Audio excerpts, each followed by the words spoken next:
Call this meeting to order. This is a regular meeting of the Northfield Public School Board. Today is Monday, June 12th, 2017, and the time is 7 p.m. Dr. Hillman, there are a few items in the table file. Yes, in the table file we have several personnel items, including appointments, increase, decrease, and change in assignments, and a couple of retirements or resignations. Okay, thank you very much. If there's no objection, we'll add these items to the agenda as we move forward. We now have an opportunity for public comment. This is a chance for anyone residing in the Northfield Public School District to address the board. Is there anyone here who wishes to address the board? Okay. Seeing no one come forward, we'll move on to approval of the minutes. Board members, you have in your packet minutes of the regular school board meeting held on Monday, May 22nd, 2017. Is there a motion to approve the minutes? Moved by Jeff. Is there a second? Second by Amy. Questions or comments? Okay. All those in favor of approving the minutes of the regular school board meeting held on Monday, May 22nd, 2017, say aye. Aye. Opposed? Motion carries. We'll move on to announcements and recognitions. Dr. Hillman. Yes, I just have a couple of athletics-related ones this evening. We want to congratulate the following student athletes on their participation at the state track meet. Maya Jurek, Mallory Godfrey, Joan Kornkoven, Grace Atchison, and Sophia Sparby. We want to congratulate our pole vaulter, Carissa Ricks, who finished as an all-state honoree with an 8th place finish at the state meet. Pretty awesome. And a big congratulations to our girls 400-meter relay who took second at state. And those participants were Elizabeth Atchison, Katie Brust, Haley McAthune, and Emma Rezak. So congratulations to our track athletes for their real success at state this past weekend, considering the heat index, very good all the way around.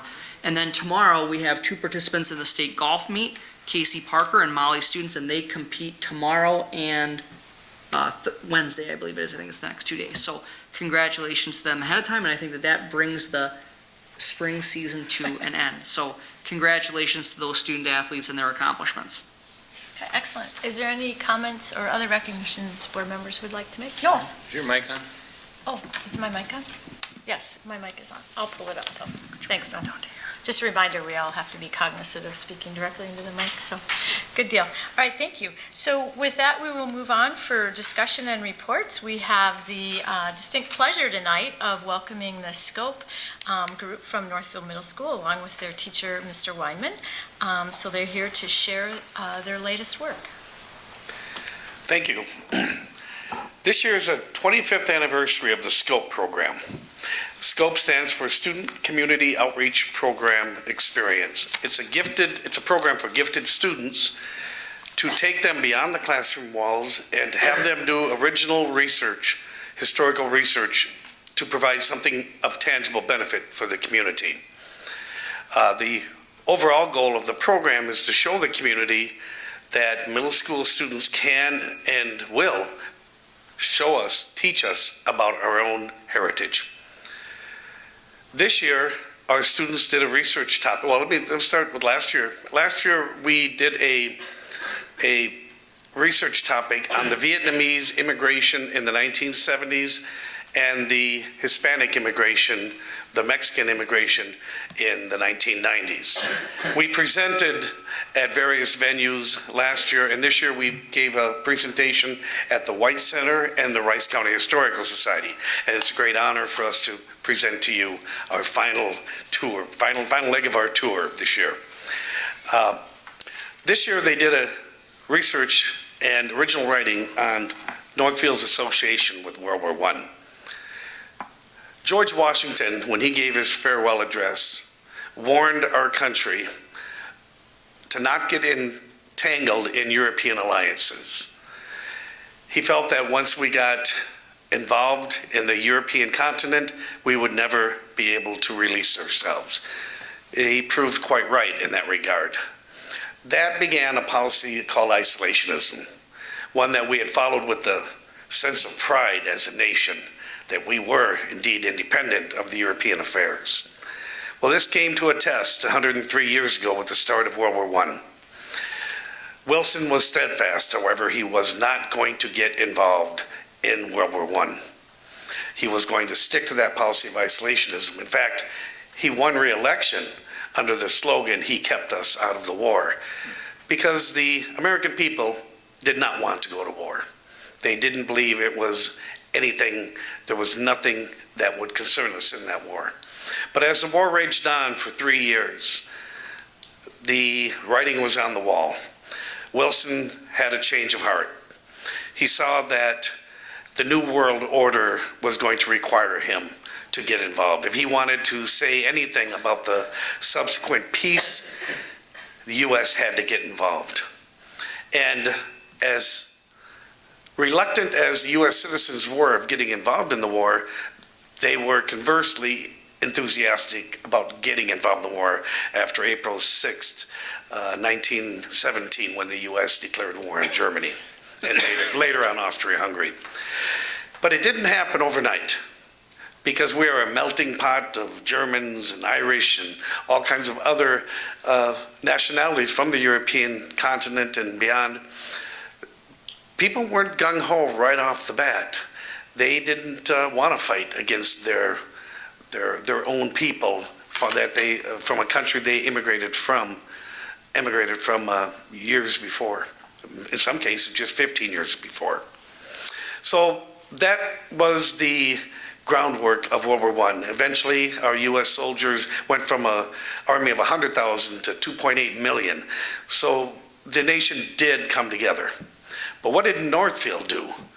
That's what our students researched this year. What was Northfield's response to World War I?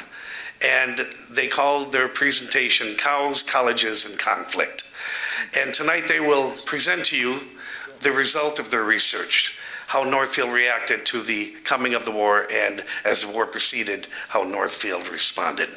So I'd like to invite our students to stand, and each one will approach the mic, give their name, the name of their parents, and what area of research they concentrated on.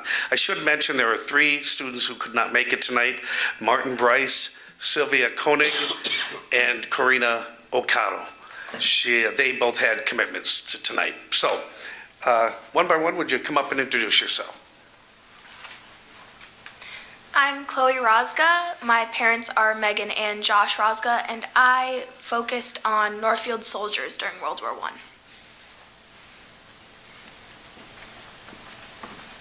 I'm Grant Bovine, and my parents are Carolyn Joyce and Carl Bovine, and I focused on propaganda and anti-German sentiment during World War I. I'm Mira Patanayak. My parents are Stephanie Cox, Sajanu Patanayak, and Kathleen Hosky, and I researched Northfield's attitudes and opinions towards the draft and the fighting overseas. I'm Meadow Vertis, and my parents are George Vertis and Ann Berry, and my research focused on Northfield's farming and agricultural roles during World War I. My name is Ophelia. My mother is Lindsay Becker, and my research focused on food conservation in Northfield during World War I. My name is Ella Homan. My parents are Dean and Jessica Homan, and in my research I studied the Northfield chapter of the Red Cross. My name is Martha Grace Casson. My parents are Doug and Katie Casson, and I studied women's efforts during World War I. Ladies and gentlemen, could you move over just a little bit so you don't have so far, and then we can get all of you on the film?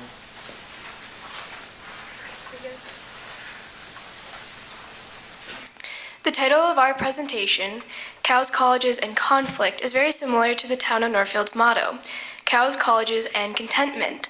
This is because in our presentation, we will discuss the conflict that occurred in Northfield, Minnesota due to the First World War. World War I began in 1914, and the United States joined in 1917. World War I was a global conflict that not only affected the United States as a whole, but also affected small towns such as Northfield, Minnesota. During the war, Northfield took on many conflicting identities. As a small farming town, a college town, a town reluctant to partake in the fighting, and a town supporting their boys on the front. In this presentation, we will explore Northfield's many different reactions to and ways of supporting the war. First, we will discuss the strengths and weaknesses of the newspapers from the time period.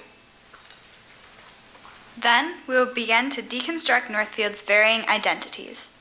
We will explain how the men of Northfield were drafted and resisted drafting. Then we will explore Northfield's agricultural contributions before shifting to talk about the household, the Red Cross, and women's efforts. During our research process, we used Northfield newspapers, both the Northfield News and Northfield Independent, from the time period of World War I to help us build evidence and support our research. These newspapers were our main source we used throughout the project. The main benefit of using these newspapers was that we were able to view the experience of war through the public perspective of Northfield citizens. Due to a lack of private sources available, our topics show more general trends and actions and less of what individual people thought. Reading these newspapers allows us to infer what the public may have thought based on information they received from the media. Northfield newspapers portrayed the war as positive, so the public may have thought of the war as positive. One way the media may have swayed these portrayals was through a censor.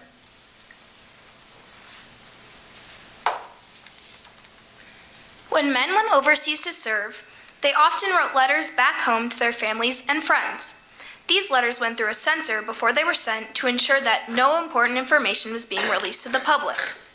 Once these letters successfully made it home, many families sent copies into the Northfield News to be published in a newspaper in a column called From the Boys in Service. The letters that were in the news seemed very positive and patriotic. The Northfield News may have selected letters and further censored them in their own way to sway how Northfield citizens viewed the war and soldiers' attitudes. These men were risking their lives for their country. Why weren't more people helping?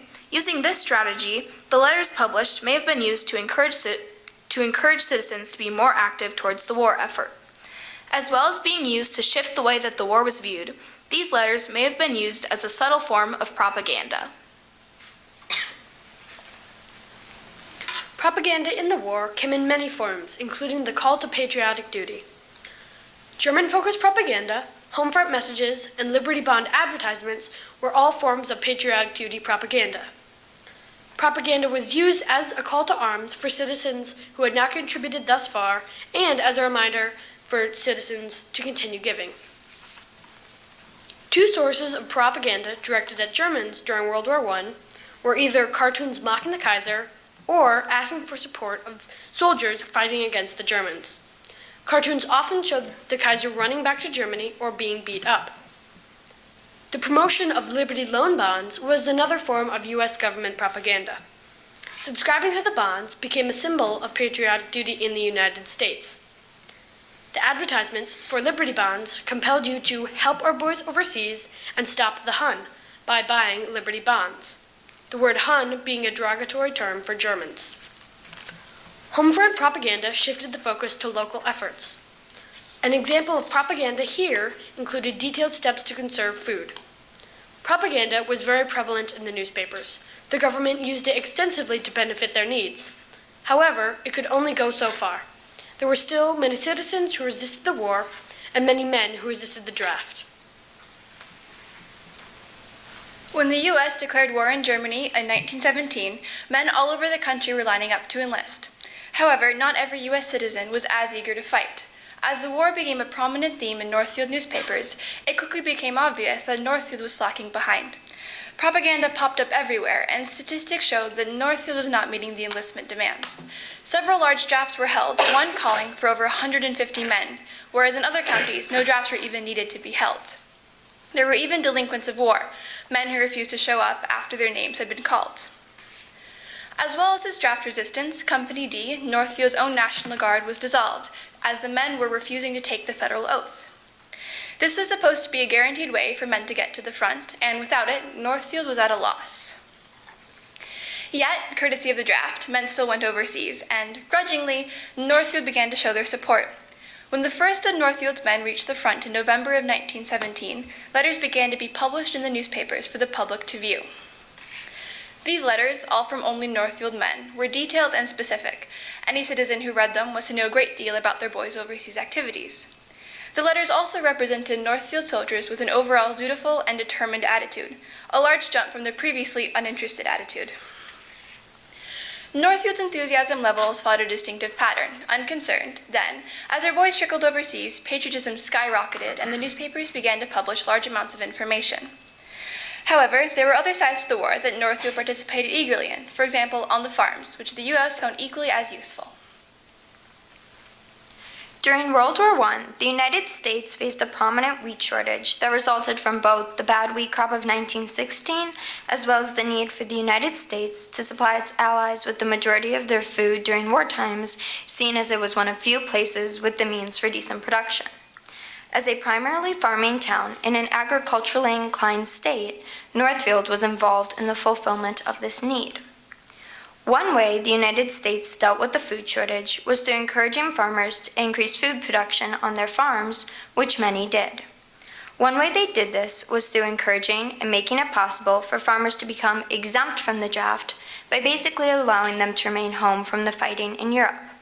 Many Northfield farmers jumped at this opportunity, once again demonstrating the focus of enthusiasm in Northfield, which was discussed earlier.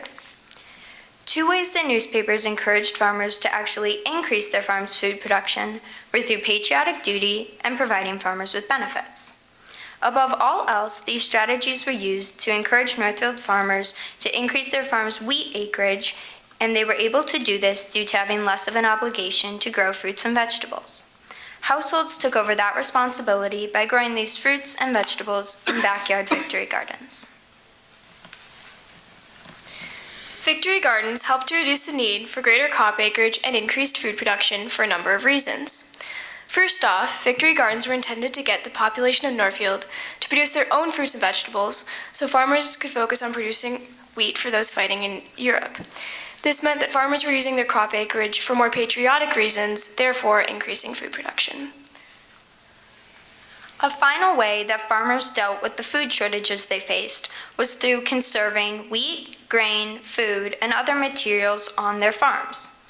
Two times during which they did this were harvesting time through the use of silos and threshing time by taking various precautions. However, Northfield farms were not the only place where conservation was occurring in the town. Households were working hard to increase what was being sent overseas by conserving food in their homes. Along with victory gardens, there are two other main ways to participate in the food conservation effort in the home.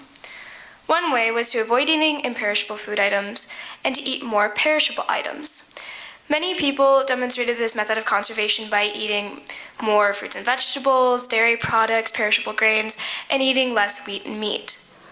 This was probably the most popular form of conservation since it was easy to participate in. Another way to conserve was to can your perishable food items. By canning your perishable food items, you could use them over the winter and would end up using less imperishable items. Oftentimes, there would be canning courses at the Northfield High School or one of the two Northfield colleges. These courses taught women the latest methods of canning or how to can if one did not already know how to do so. Like any other method of conservation, there are people who did not want to participate in the food conservation effort. These people were referred to as hoarders. Hoarding of food items that were supposed to be conserved was a punishable offense during wartime. Many Northfield parents attempted to justify flour hoarding by claiming that it was necessary in the development of their children. An article titled "Wheat Not Necessary in the Feeding of Children" dispelled the argument and left concerned parents with no way to justify their want to hoard flour. This is just one example of an article that discouraged hoarding and encouraged food conservation. When families were not busy conserving food, they were often contributing to foundations such as the Red Cross. During World War I, the Red Cross acted as a relief organization, and with the outbreak of the war, they experienced phenomenal growth. Towns nationwide created their own local chapters of the Red Cross, one of them including Northfield. The membership of the Northfield chapter swelled from 100 in 1917 to 806 in 1918, with more members joining as the war was coming to a close. One way the Red Cross gained these memberships was through the ads and articles they published in the local newspapers, which were mentioned earlier. Although Northfield citizens were not necessarily enthusiastic towards the idea of fighting, they were eager to join in on the nonviolent efforts to support those who had gone overseas. Such ways included joining the Red Cross, conserving food in the home, and hosting days that were dedicated to women's efforts. The Red Cross published ads in the local newspapers showing what it would be like to be a lonely soldier venturing through no man's land. And they used ads like this to encourage the Northfield women to knit, sew, and craft wool garments for their boys overseas. As Ella mentioned, newspapers had a large influence on women and what people on the home front thought of the war effort. Because so many people were reading the newspapers, they often published advertisements and propaganda in an effort to increase enthusiasm for the war. As was said earlier, this resulted in a town that was very enthusiastic about nonviolent efforts. As was said earlier, the Red Cross used this method often for recruiting and with great success. The newspapers also encouraged women to knit and conserve food. The Northfield chapter of the American Red Cross had a great deal of influence over the Northfield community.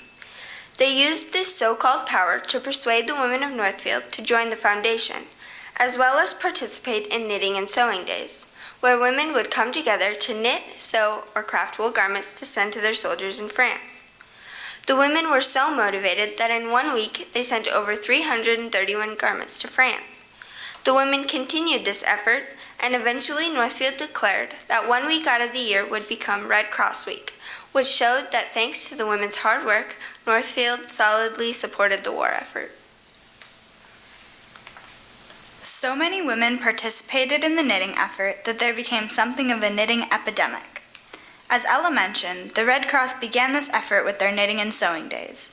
The newspapers continued this by publishing advertisements urging women to knit at home in their own time. Most of the pieces knitted by women were sent to soldiers overseas, and their work was greatly appreciated. Northfield women, like the rest of the world, had to make a lot of sacrifices for the war. Their husbands and brothers left to go overseas. They had to give up time and luxuries in order to help the war effort, and the war influenced nearly every aspect of their personal lives. They were one group in many that had to sacrifice their previous lives in response to this global conflict. During the war, Northfield participated beyond expectations for such a small town.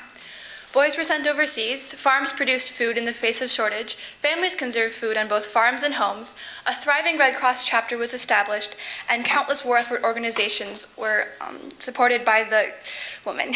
Northfield's contribution to the war was significant and largely shaped by the town's attitudes and identities.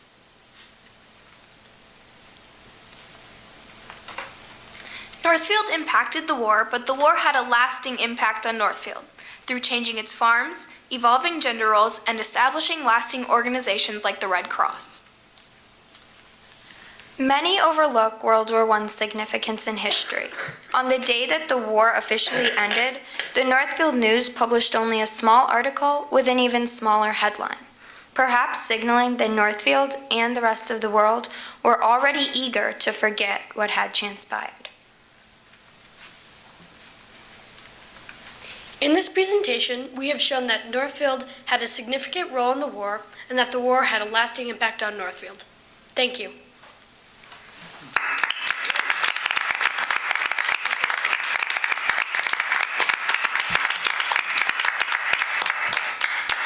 Thank you.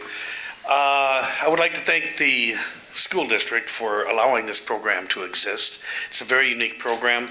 I would also like to thank Carleton College, their partners in the program, as well as the Northfield Historical Society. What you just heard was actually an abbreviated version of their full speech.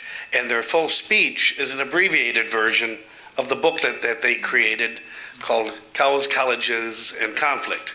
We make this available at your local historical society. Now, they would like to present to you a copy, a signed copy, to each one of you board members as a way of appreciating your support.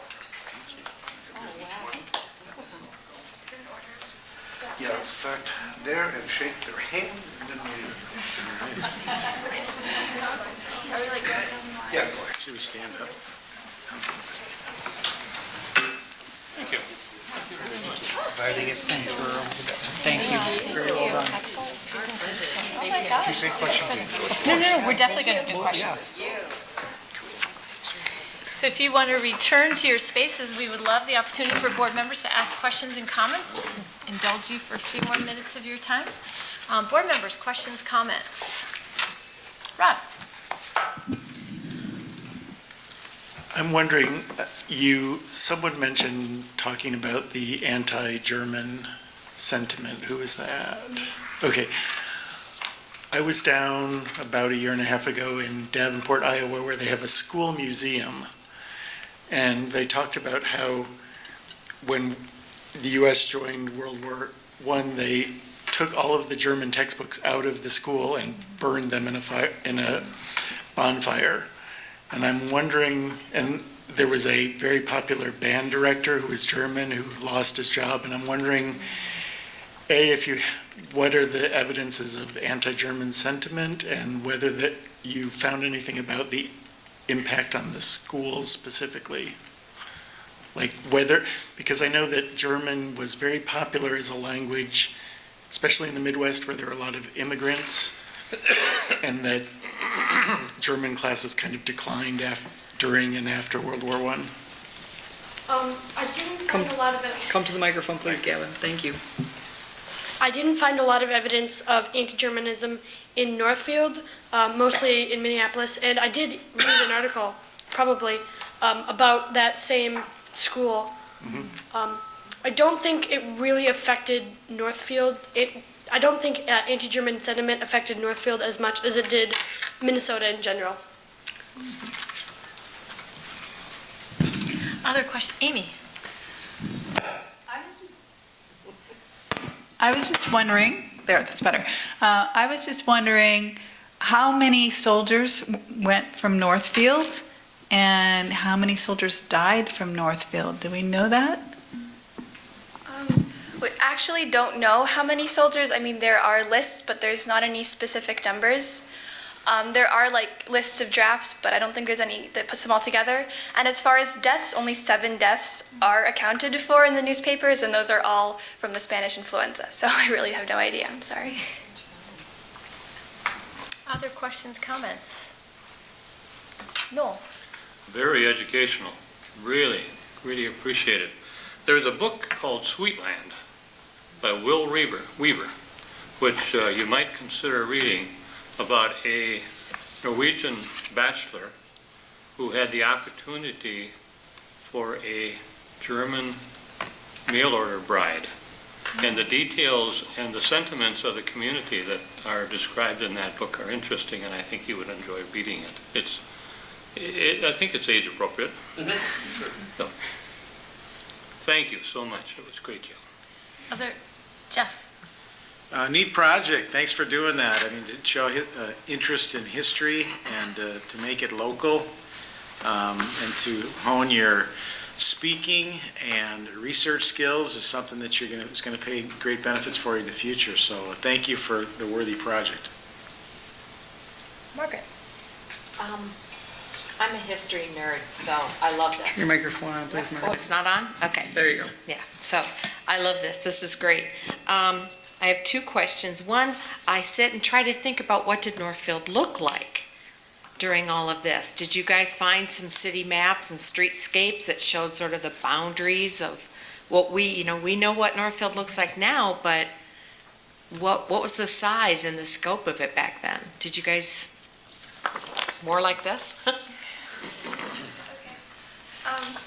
I personally didn't find any maps or anything. I did find a lot of articles about road work on old country roads that I think are now paved in like a part of the major city. So that was pretty interesting. And there was some things about Skinner Memorial Chapel being kind of new. And I'm like, oh, that's kind of old. Yeah. So very cool. Yeah, it was, I found that. Very cool. Also, there was a lot more area for farming back then. Yes. I always like to imagine which houses that are now in town were farmhouses back then. So, and I'm also thinking, we have our Civil War monument downtown, and we have Veterans Memorial Park. Is there an actual monument for our World War I vets in Northfield?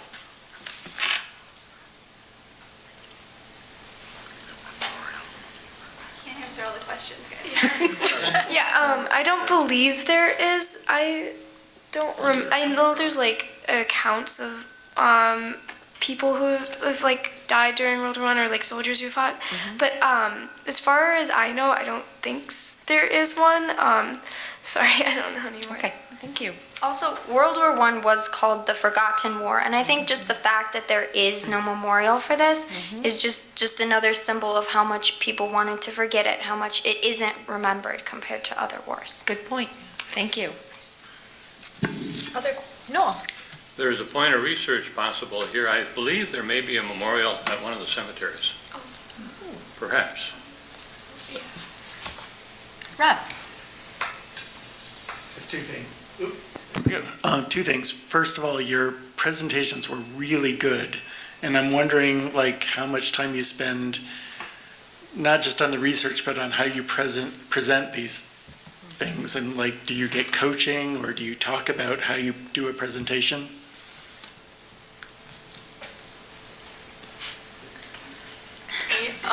Okay, so we started our researching process in December, and we were researching for, I think, 2-3 months? Yeah, and then after that, we were just writing, revising for a month and a half at least, and then we spent a month getting coaching on our speaking skills and just writing our presentation, shortening everything, and just practicing to give our presentation.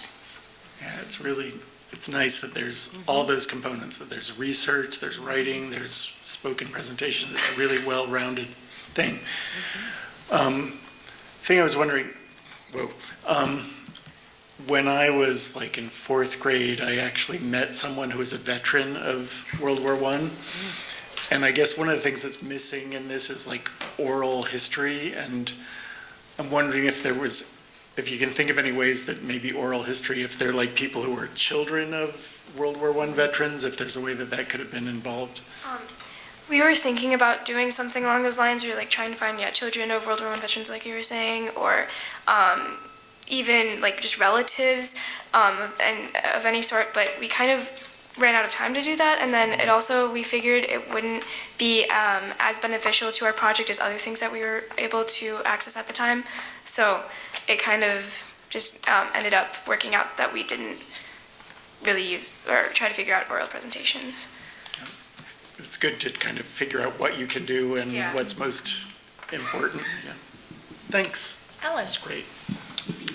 So excellent presentation. So I'm curious, you gave us the abridged presentation. So were there some topics missing, or did you just shorten the whole thing? Like, give us a teaser of what we missed that we should make sure we look in the booklet for.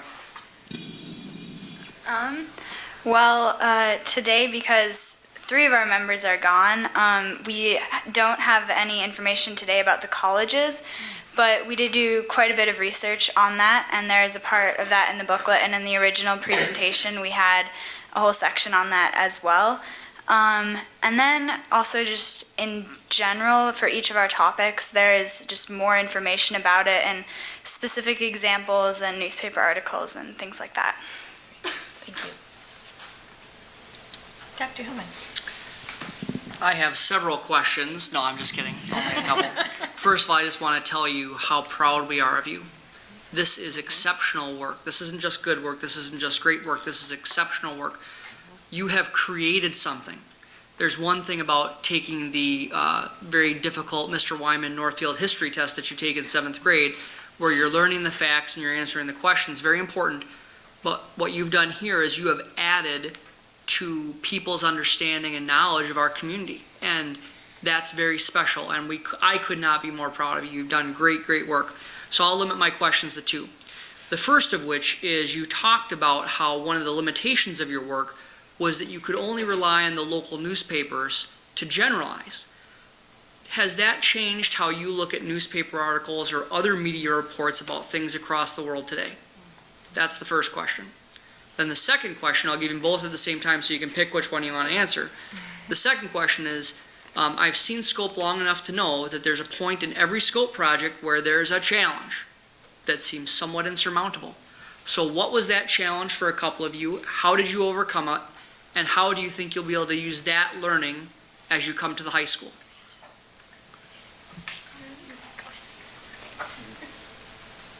Well, in terms of newspapers, I did a lot of my work on like, what does this newspaper article say about the community, and really in depth. And so now I kind of read newspaper articles, and I think like, well, how does this like reflect our community and like the opinions and attitudes of our time, and like, is it accurate, is it not? And I kind of think like, this is historical. Like in 100 years, someone can be looking through our newspaper articles and making inferences about our community, and it's interesting. Even if I don't really come up with anything, it's very interesting to look at.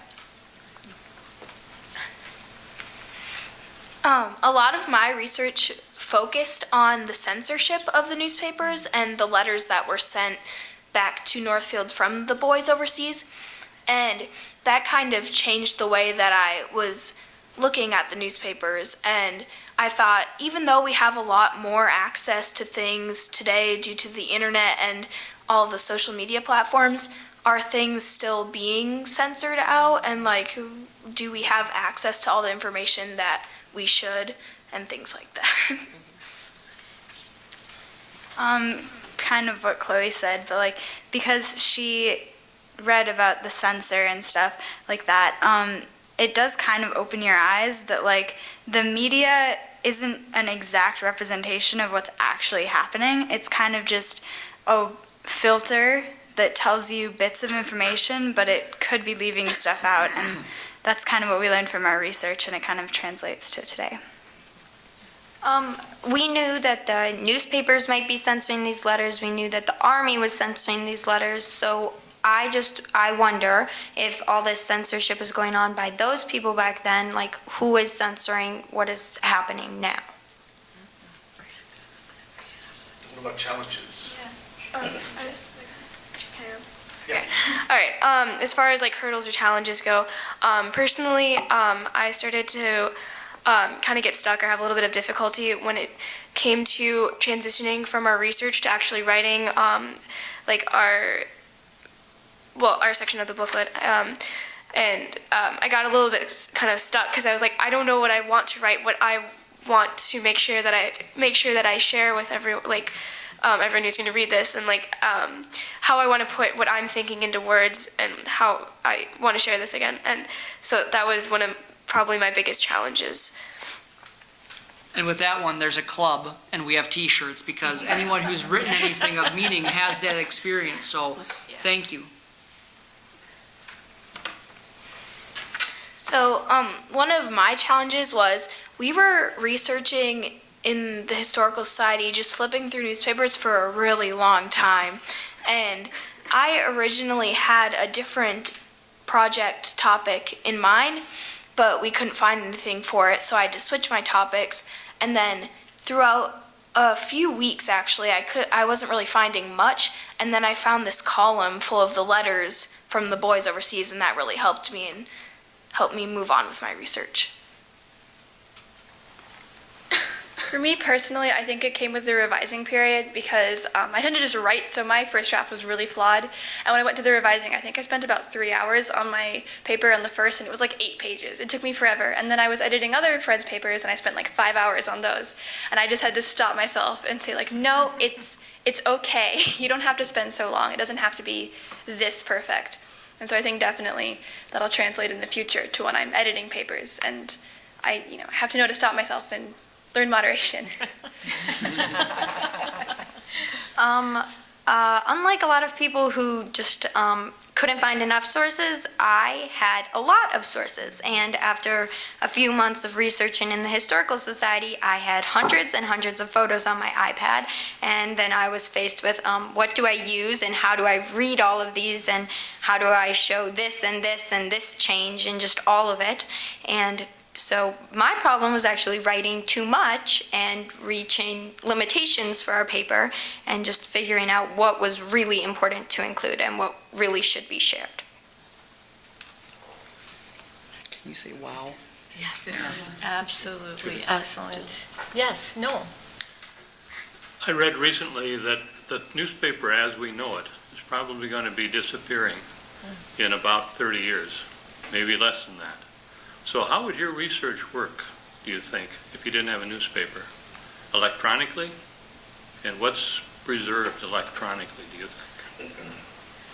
I think this would be, or that's an interesting question. And I think that it would have to do a lot with like electronic research, and I think it would begin, there wouldn't be a lot, or it would, and well, through electronic research, one thing is that a lot of things can get deleted or edited, or they become even irrelevant throughout time periods and all that. So it'd be interesting to have to figure out how to do electronic research, and so I feel like that'd bring about a new kind of era of research with that.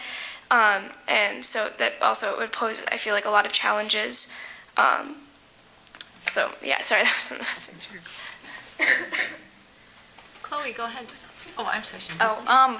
Well, it seems today like everyone comments on everything.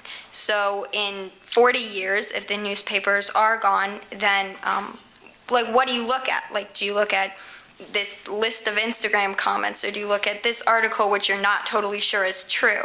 It's a lot more jumbled, and there's a lot more you have to glean information from. So I know we used, I don't know if they went into the final booklet, but I know some of us did look at resources that were scanned onto the internet of articles that were in the Carltonian from the time or the St. Olaf newspaper and things like that. And some of the websites were very difficult to maneuver and find articles in, so that adds to the levels of difficulty of looking through the newspapers online, besides just flipping through them in physical copies in the Historical Society. Another thing was that we had all of the newspapers that Northfield had gotten at the time. However, in many years coming, we won't necessarily have that, because it's not like Northfielders looked at England newspapers or anything like that. So it'd be a lot harder to generalize what they were thinking and feeling, because we won't know what they looked at and what they read. Oh my gosh. Any last comments any of you want to share? Thank Earl. Well, I absolutely, you blow us away every time Scope does a presentation. And I think it's really important that, we recognize you're out in the community doing these presentations as well. And for a lot of people to whom you've done presentations don't necessarily have a direct link to our schools. So we are very proud that you're representing our schools, and you're a shining example of students here. So we really appreciate that. And then we would obviously be very remiss if we didn't acknowledge Mr. Weinman and the work he does with these students. It's extraordinary, the work that you do, and what you are able to have these students accomplish is just really, again, I'll use the word extraordinary. So thank you, and again, we just couldn't be more impressed or more proud of your work. And we really thank you for the gift. Yes, That was very kind, really- thank you. And the personal signatures, honestly, that means a great deal to us, so thank you for that. So I think you one deserve more a round. final round of applause.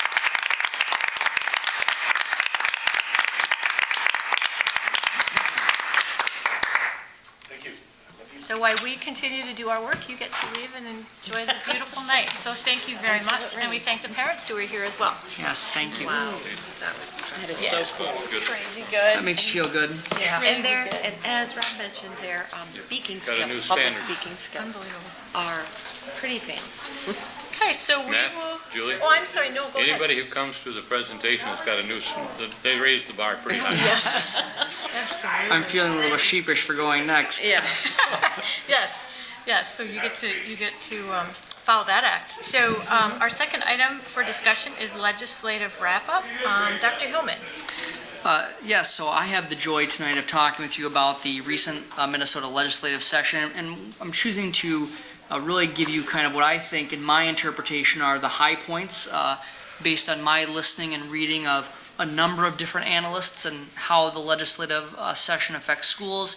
And every day we uncover something else that might have been in a bill other than the education bill or the tax bill that has an impact on us. So, for example, today Director Bailey and I just talked about a piece of the Health and Human Services bill that has an impact on our ventures program. And so learning how again, that's not something that it would have typically come up through our normal legislative analysts. But every day there's something we find, yet that was passed at, 1 in the morning or something like that. But I'm going to give you the 4 high points of the E12 education bill and the tax bill as they relate to us. I also had included in the packet for you the full meal deal, as we like to call it, from the Department of Ed and Dr. Tom Melcher. So if you have any questions on any of the slides, I'll do the best that I can to answer those. But we'll keep it high level here. And of course, we all know that the legislative session was very interesting because we have some unique things that I will be curious to see how people look at those newspapers 50 years from now or 100 years from now.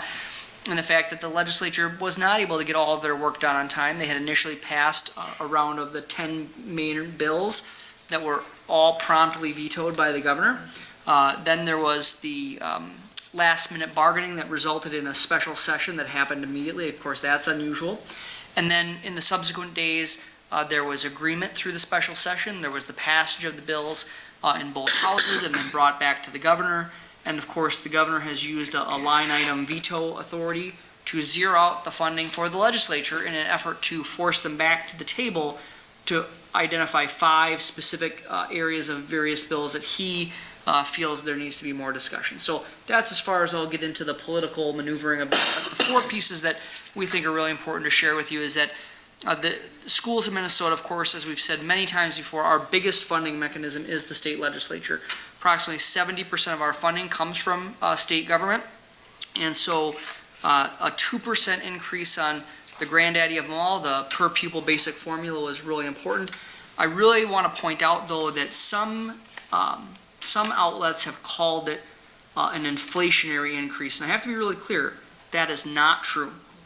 The last implicit price deflator, which covered through, I think it was March of 2017, the IPD was at 2.22%.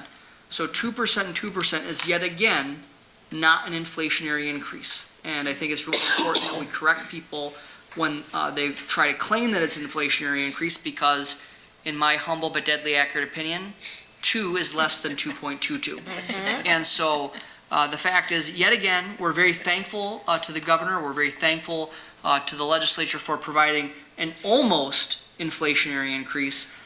It's far better than we have had sometimes, and it's better than what was in some of the bills initially. But as you know, 2% and 2% is really essential.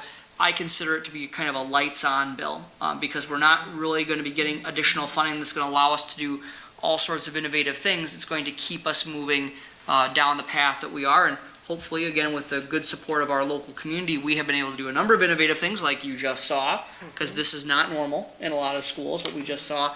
And that's through the generosity of our community to allow us that flexibility to do more than just the basics.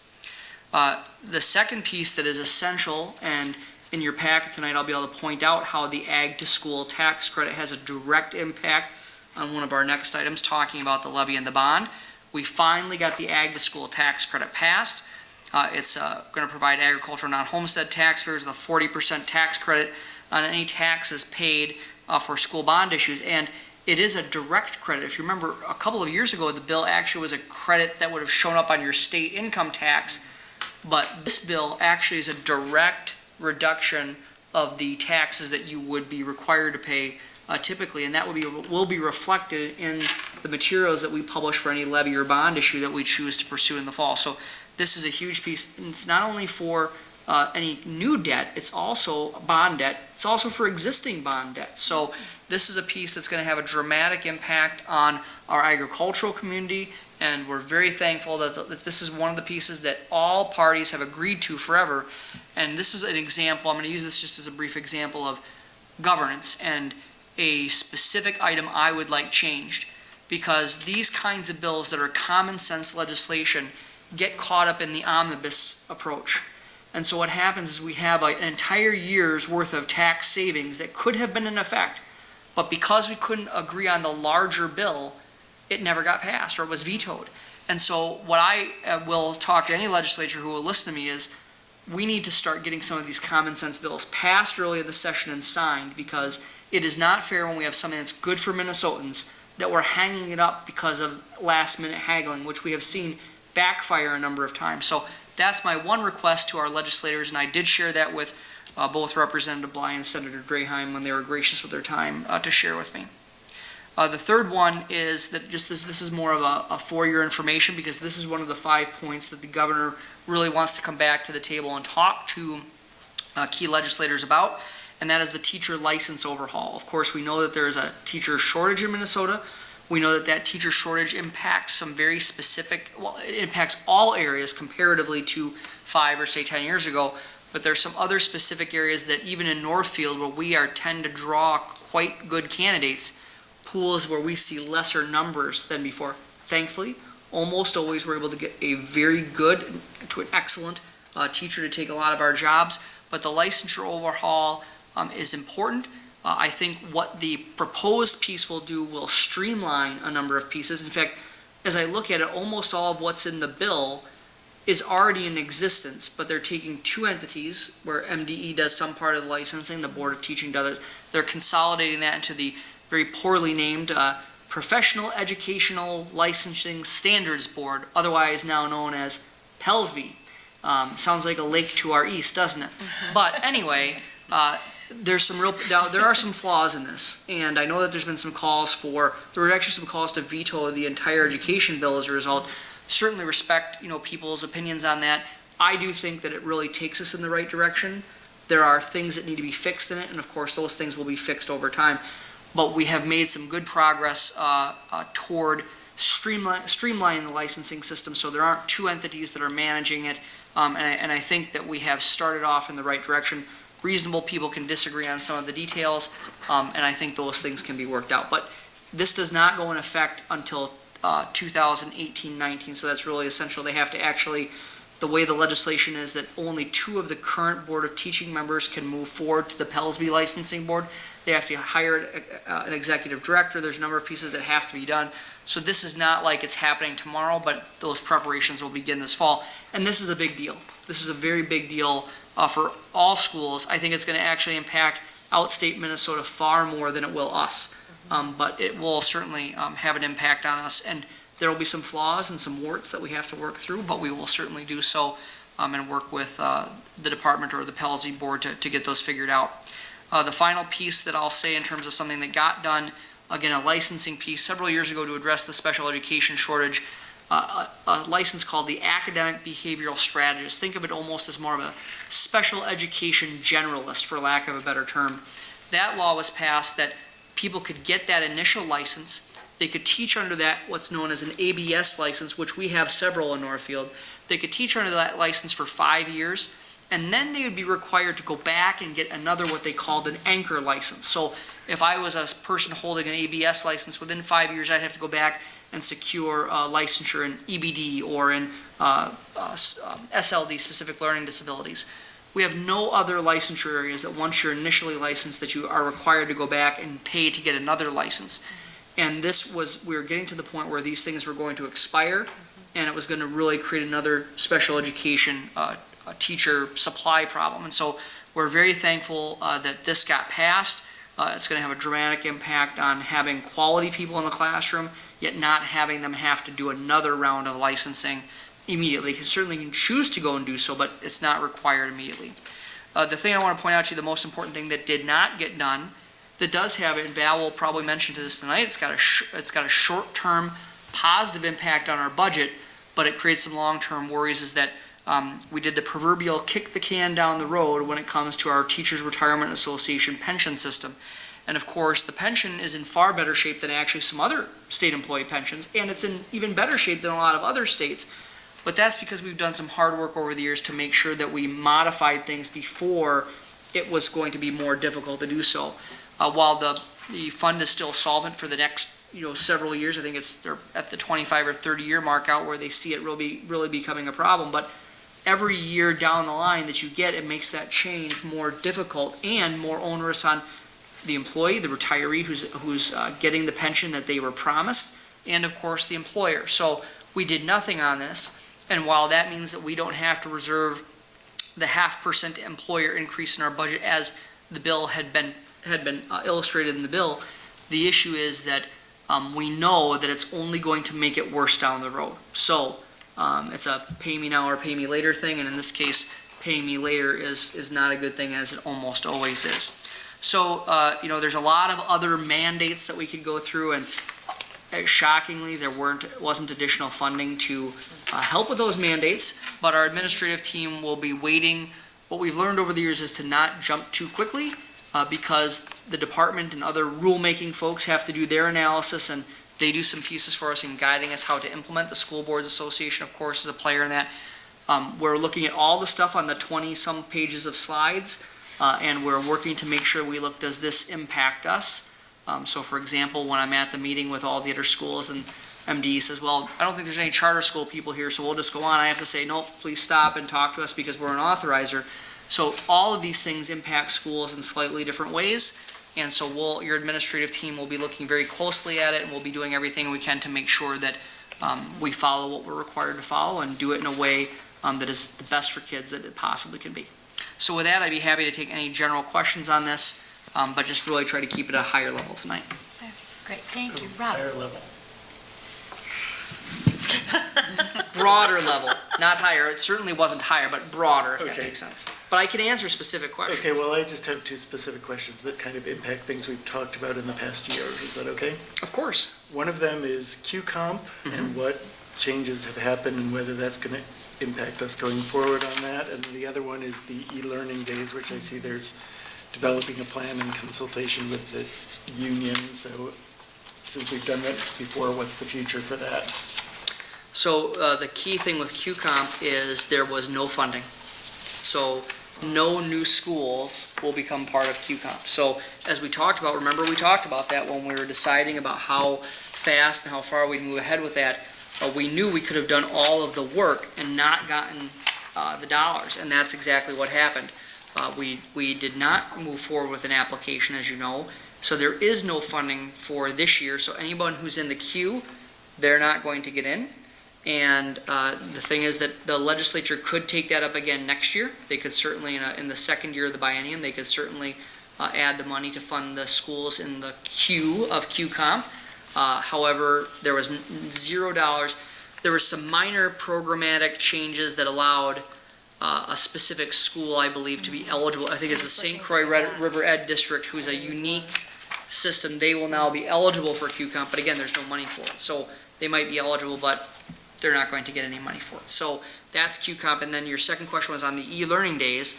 And so what the e-learning days piece just says is that we have to develop a plan, which fortunately, as you know, we did some trial pieces, one small trial, but we did have a work group that, of teachers who had worked on this over the past year. So a lot of the work around an e-learning plan has been done.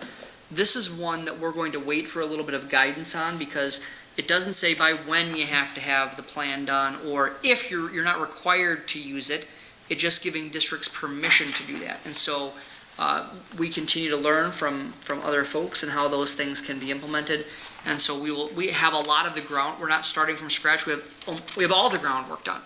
It's a matter of just codifying that in a plan approach, which I would say we had a lot of people participate late last summer talking about it and looking at how we could potentially use that down the line. The key thing there is the reason for that requirement is that there was some question and some differing information from the department about whether or not you could count those e-learning days that some schools have gone to as an instructional day. And this is the purpose behind it, in the fact that it's very clear. The real piece of the language of the bill is that you can count them up to 5 for those Now, that doesn't have a financial impact anymore like it might have at one time, but it does allow you to count it as an official instructional day. There's some devils in the details. So for example, the law says that teachers need to be available by phone. Well, if we've called school off because of snow, I'm interpreting, and it actually says telephone. Well, to me, Google Hangout would be an appropriate piece, but I am not going to tell our teachers to give out their home phone numbers, but that's what the bill says. So that's one of those examples of where we need to wait for some additional guidance, because I think we'd have some staff members, rightfully so, saying, no, I'm not going to have students be calling at me at my home on my home phone number. So those are some of the kinds of details that have to be worked out. Those were two good questions. I actually had those questions too, because I think, so any other questions board members have? I had two, hopefully, higher level questions. Community school, where I saw there was some, first of all, thanks for the MDE handout, because it's broad enough but also detailed enough to see what's happening. But community school, what was some of the work done there? So Aaron, do you want to talk about the state level? I mean, in terms of, there were some pieces that, you have to remember the 21st Century Learning Grant that funds the community school is a federal grant. Right. It's not a state Right. grant. So Aaron can Yep. tell you a little bit So about it's actually this. federal funds that are issued to the state, and then the state determines how they grant out that money. Okay. So those funds are secure for next year, and we know we will now be awarded years 4 and 5 for the community school grant. We do need to submit the application, but all those who currently have that and have successfully completed the first 3 years will be awarded year 4 and 5 at the funding level of our current year 3. So this next year, we're fine. The president's budget does still call for elimination of those funds the following year. So we will continue to watch and wait, but for this upcoming year, they will remain as they are, and then we'll wait to see what happens. But as of right now, they would be eliminated the following year. Okay, thank you. And then I just wanted to make one, you talked about the ag to school credit, and I just wanted to make the point that the legislature has funded that 40% tax credit for, to initially 35 million, and they grow it each year. So the amount of tax that the rural farm community would pay on a bond is not now unfairly burdened by residents and businesses. The residents and businesses would be continued to be taxed at that rate, at their rate, and then the state would subsidize that. It's not unfairly burdening business and residents, so. Yeah, I think that's very important. The state is actually giving the money directly to them and not making others make up the difference. And, while of course they're using state tax dollars to do that, it's not being redistributed over other property tax owners, and that's a very important piece. And as we progress with our discussions on other things, that's a component we're going to really make sure that people know and understand, because it is true, we've seen some of the documentation that Ellers has given us. In fact, the item that's in your packet tonight shows that it's a significant, it's showing a much smaller amount per acre than you would have seen even before at a lower total bond amount. So that's, when you take 40% off, that's pretty significant. Excellent. Okay, any last minute questions or comments? Well, thank you, and we'll look forward to hearing more developments as you unwrap the gift that keeps on giving. The gift that keeps on giving, yes. Excellent. Thank you. Well, that concludes our items for discussion. We'll move on now for items for individual action. We actually have quite a few this evening, so we'll work our way through that list. The first is repeal and renewal of operating levy and bond referendum election. Dr. Hillman. Yeah, so I'm just going to give a brief introduction to this. Really going to take you a trip down memory lane is what I'm going to do this evening. I'll try to do it in my smoothest radio voice here for you. But we are at a decision point. It's a decision point that I have talked with you about for some time, so it's not a surprise to anyone. But we started this journey actually 3 years ago this month, in June of 2014. As you remember, in that spring, that's when the all-day, everyday kindergarten was passed, and lots of schools across the state needed to start looking at their schools because they didn't have enough room to house all of those new kindergartens. We are fortunate that we did, but it prompted us to say, we should really probably take a good look at who we are. And as I reflect upon that, that was such an excellent decision at the time to begin the process. And so we started by trying to figure out who we are, right? In terms of, and we hired Hazel Reinhardt, who is one of the preeminent demographers in the state, and she conducted a demographic study for us and gave us some really great information. It included 5 and 10-year projections about the district student population, and a housing unit projection, if you remember. And that video is still on our website. If you search Hazel Reinhardt, you'll be able to find, if you just search Hazel, you'll be able to find that. It's also listed on the Master Facilities Planning website. The second piece is we said we needed to go out to our community and talk with people about our facilities. So in the fall of 2014, 18 community meetings were held. If you remember, that was a very blank sheet of paper kind of meeting. We asked what's working well in the facility. We had meetings at each facility for staff and for community members. And we asked people what was good about the facility. We asked what could be better about the facility. And of course, the third question was, if you had a magic wand, what would you change about this facility to positively impact teaching and learning? We took all of that data that we got, all of that qualitative and open-ended data, and we worked with our partner ATS&R, who did some initial discussions, and they put together a couple of different approaches to our facilities needs based upon those 2014 meetings. We held an additional series of 7 community meetings in the fall of 2015. Now, mind you, we sent numerous skylarts for these pieces. If you recall, there was coverage on KYMN in the Northfield News, so there was quite a bit of publicity around these meetings. Another 7 were held in the fall of 2015. We gave both approaches. We gave the estimated costs at that time of the potential projects, and we asked people to say, what do you like about them? What don't you like? And any other questions that they had to each approach. And so again, that yielded us another really rich round of information that helped inform the master facilities plan. We then used a thought exchange process, and we had several hundred people who participated in that specific to facilities, and again asked them those same questions, got feedback through that particular piece. And we presented those results to you a year ago in 2016. Then, as we moved forward this fall, you adopted the Master Facilities Plan Executive Summary on November 28th, codifying the approaches that we took that call for a high school project and an elementary project. The high school project is just exactly what it is. It talks about a new high school on this particular site, talks about demolishing this particular high school that we're sitting in right now in order to recapture this space for ball fields and other green space kinds of activities. Again, really the benefit there is us not having to acquire land.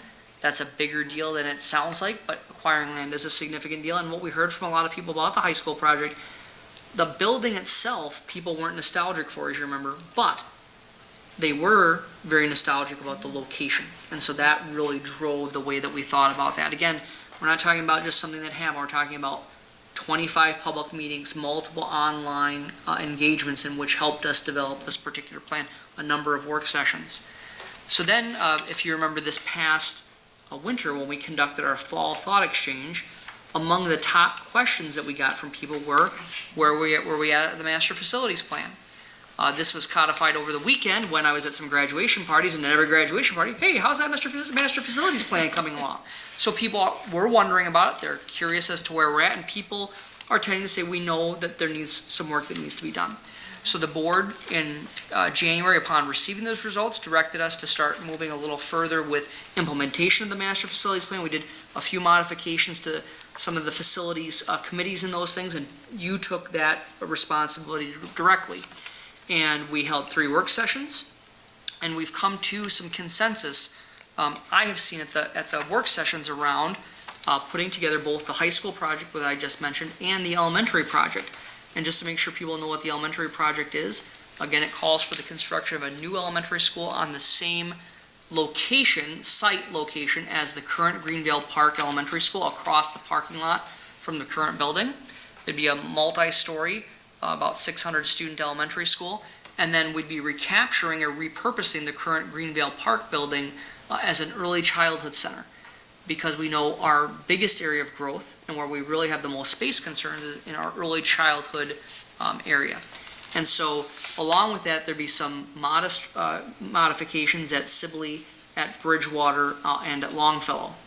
And long-term, the district office staff would inhabit the long-term building if all of the projects were to pass, in terms of making the best use of our oldest facility that is not really useful for small children anymore, but it is a very good place that we own and where our district offices could be located. A lot of places maybe building something onto a new high school or those kinds of things. We want to be good stewards and use the facilities that we have. And of course, the current ALC would stay on the 2nd floor of the ALC, so our district office staff would still be in a building with kids, which is really important to me personally as the superintendent. So we've worked through the work sessions. We had Joel Sutter and others from Ehlers Incorporated, our financial analysts, come and help us talk you through some of the options. And where I had heard people really kind of rallying around was 2 specific questions. The The first question being a repeal or revoke and renewal of the current operating levy. One of the pieces that we talked about during our work sessions is how important our programming was and how across the state we've seen the electorate have a short memory and really struggle to understand the difference between a levy and a bond. And we want to make sure we insulate ourselves against that because we know we would have to renew the operating levy probably 2 years from now, at the latest, start that process. And so you have talked to us about making sure that we are transparent, that we tell people we prioritize our programming above all other things, and that before we even talk about facilities, we want to make sure that we have the strongest program funding in place for as long as it is allowed by law with the inflationary factor so that we know that the teaching and learning, the people who do that are as safe as they possibly can be because with a $1.69 billion with a B dollar surplus, we couldn't even get an inflationary increase from the legislature. That tells me that we have to do it ourselves. It tells me that the community of Northfield actually prioritizes education more so than the state legislature does based upon the real generous operating levy that we have, and we can't take it for granted. It has to be the first thing that we take care of.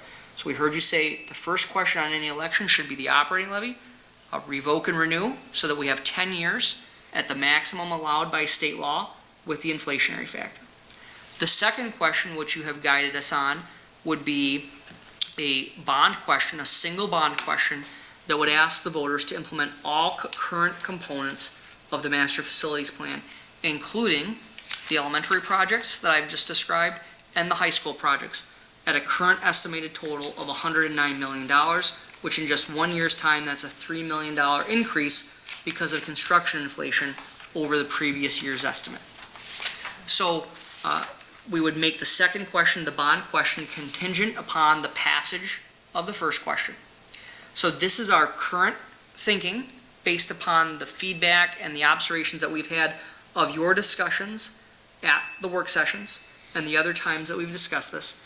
And so I'm not asking you to go to that level of specifics tonight. The bond that we'd be asking for would be a 25-year bond that would allow us to be able to make it as affordable as possible to individual homeowners in terms of through their property taxes. We're not asking you tonight to tell us do those level of specifics, but I want you to know what we're going to be preparing for. What we're asking you to do is to consider directing your administrators to begin preparations because we have a number of things that we need to check off. In the past couple of elections in Northfield, we've only been doing an operating levy. This one is a bond issue which requires a number of other things to be done, including a review and comment process by the Department of Education and things that need a pretty significant amount of lead time. So what the item for individual action is this evening is for you to direct your administrators to begin those processes of getting a fall election ready. We would most likely bring you an update back in July, and then there will be some things that we'll have to ask you for formal approval in August, specific ballot language, polling places, those kinds of things. So normally we have you make the motion first, and then we had talked that we just wanted to give this a little bit more of a detailed introduction here because this is really important.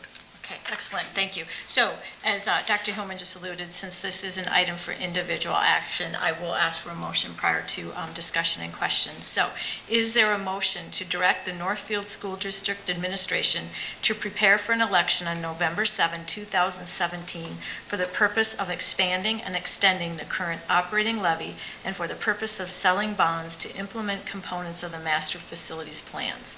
These preparations will include specific ballot, question language, and polling locations, and other requirements needed to administer such an election.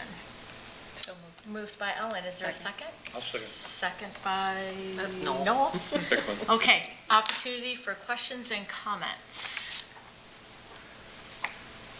We talked about this a lot already. There are no questions, comments. Ellen?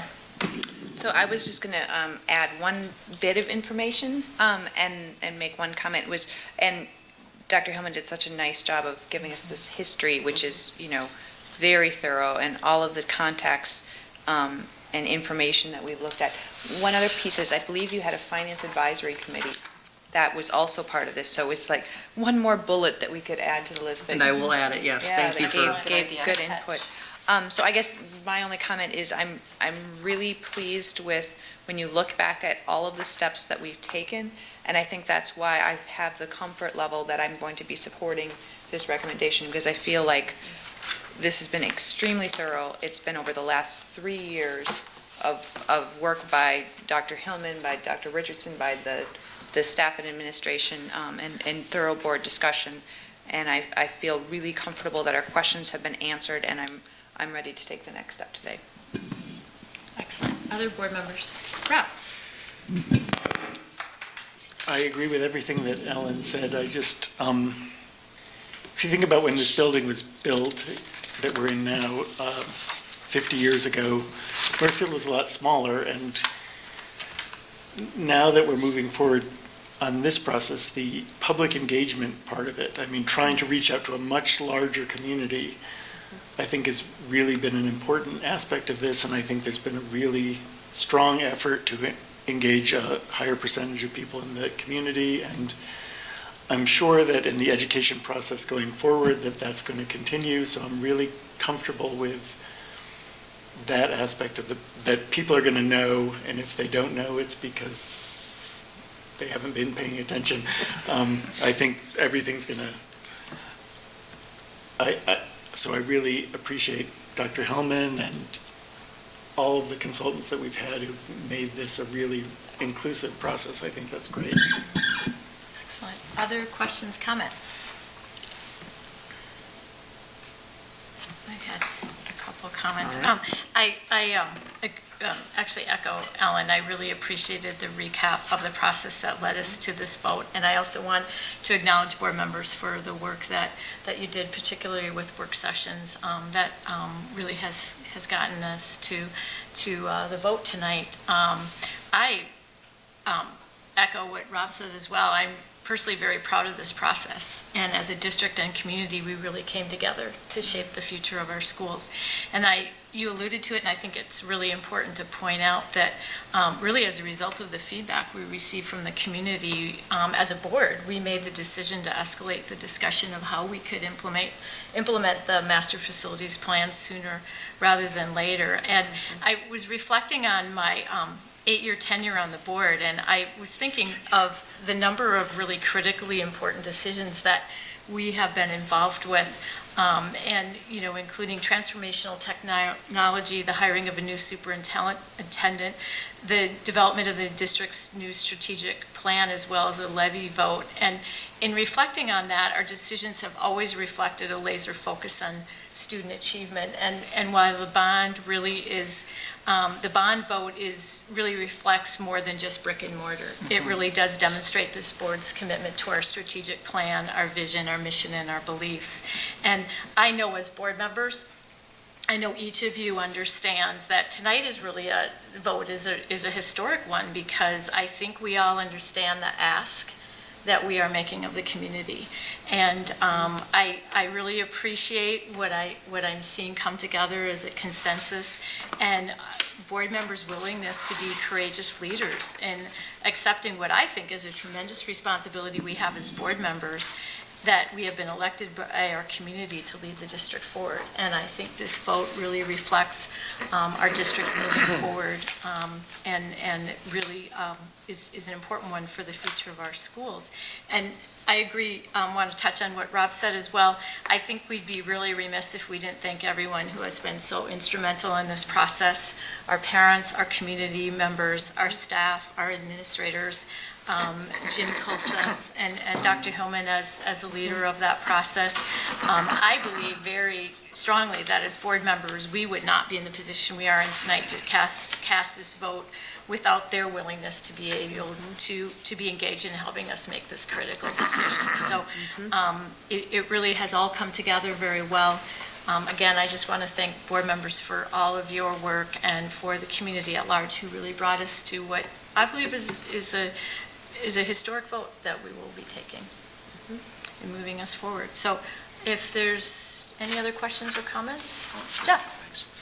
Just, kudos to Matt and administration for the whole process and making it. I mean, you really say, if you wanted to, 2014 is kind of when this started kicking in, and let's think about it. And then I'm thinking like, well, it would have been nice if we had a new high school, 10 years ago, because you're looking at construction. But it takes that long. It takes years to plan that thing, and to go out And, $109 million is a ton of money, but, you've also got $12 million deferred maintenance. And there's also kind of all kinds of pros and cons. And I think that our job and our job as leaders and elected officials is to frame the question and put it out for the community. If they say yes or no, that's their choice. But my big thing that I see, and it's a good time to go out for a bond.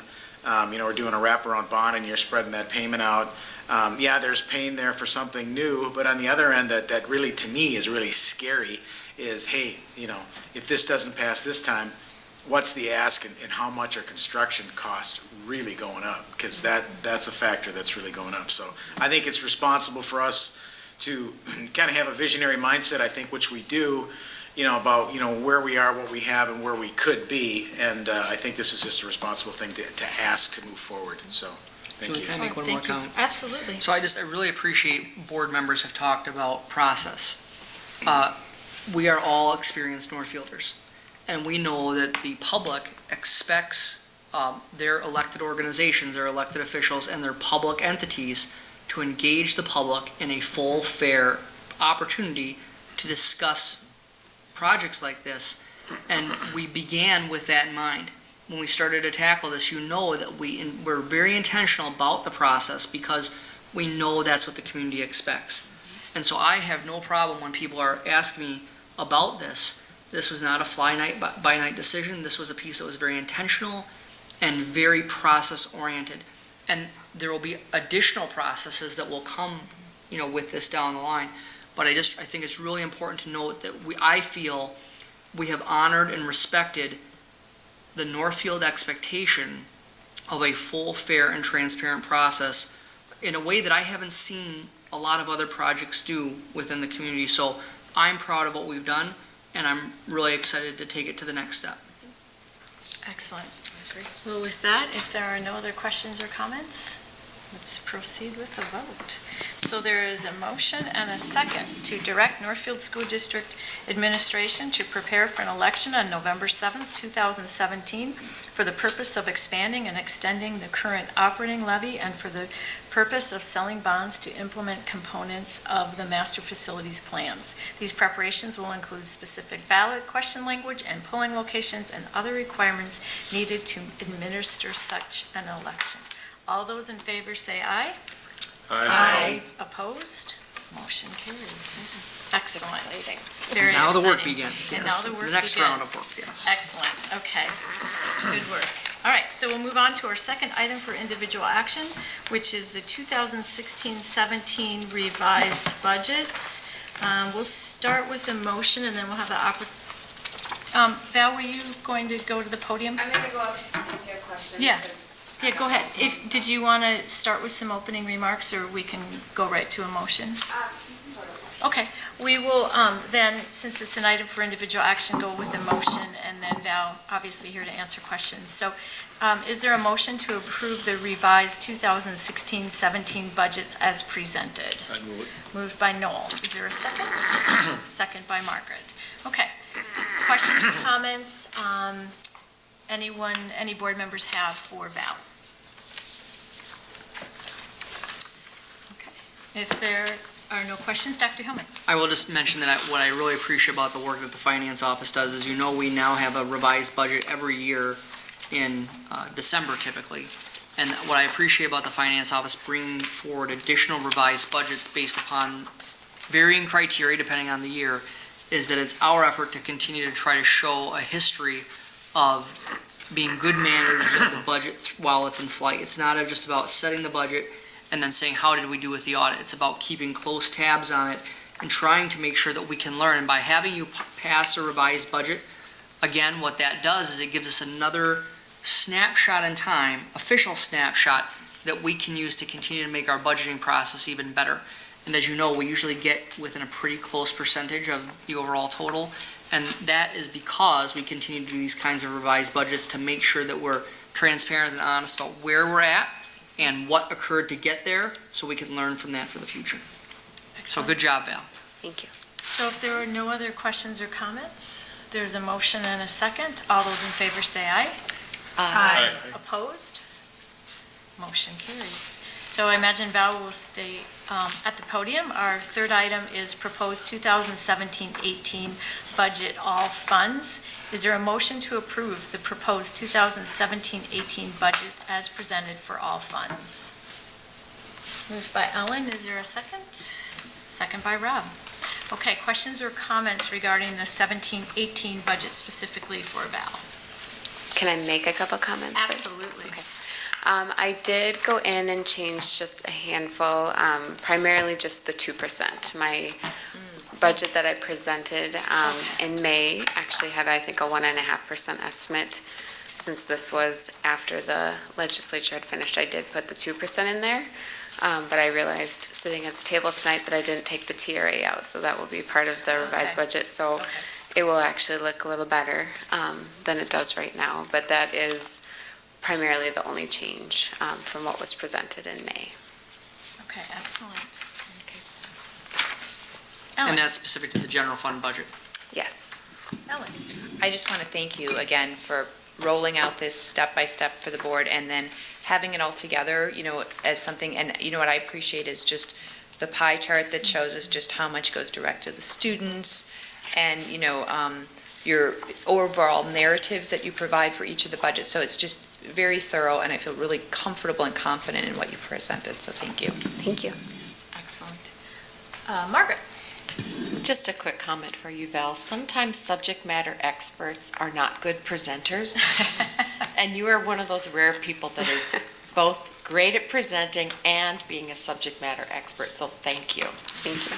Excellent comment. Thanks, Margaret and Ellen. Okay, so with no further ado, if there's not any other specific questions, we have a motion and a second. All those in favor say aye. Aye. Opposed? Motion carries. Thank you, Val. Thank you. Item number 4 for individual action, positive attention and learning support, affectionately known as PALS program update. Dr. Hillman, did you want to provide any comments prior to a motion? I think if we can go ahead and do the motion, and if people have questions, I think Okay. we've presented this a couple times now. Okay, good. Yes, we have presented this. So is there a motion to approve authorizing an ongoing 1.0 FTE PALS position at each elementary school for a total of a 3.0 FTE? Moved by Margaret. Is there a second? Second by Amy. Okay, questions, comments regarding this motion? I think this is just the purpose of doing this, if you recall, is because we had approved them initially for a one-year period. And as you know, we've had some great success with this. And so wanting just to codify moving it forward. I've not used the word codify so many times in the same hour and a half, so I'll start picking a different word. It's fine. Rob, you have a question or comment? I'm just wondering with this, if you have a PALS position in an elementary school and they're walking down the hall and they see an incident, and that student involved in that happens to be a special education student, I'm just wondering about the sort of separation of powers between special education and PALS, and whether PALS can intervene in these situations, especially, or whether they're really trying to separate those, because it seems like when you've got something going on, whoever's there needs to, an extra hand needs to be involved, and I wouldn't want it to be so rigid that people are not being human beings and helping out when they need to help out. So many of you know that I subscribe to what is often referred to as the reasonable person theory. And I think what we would try to share with people is that the reasonable person in that situation would say, I'm going to deal with the crisis in front of me. I may not be the person that is going to deal with the entire debriefing of the behavior or those kind. I may have the student's special education case manager do that, or potentially an educational assistant who is one-on-one with that particular student, or a counselor or someone else, one of our school psychologists or a social worker. But if in that case, which I have witnessed this happen, the reasonable person says, I'm going to stop what I'm doing, I'm going to help here, and then I'm going to help transition the care or transition the process to the person who can best handle it.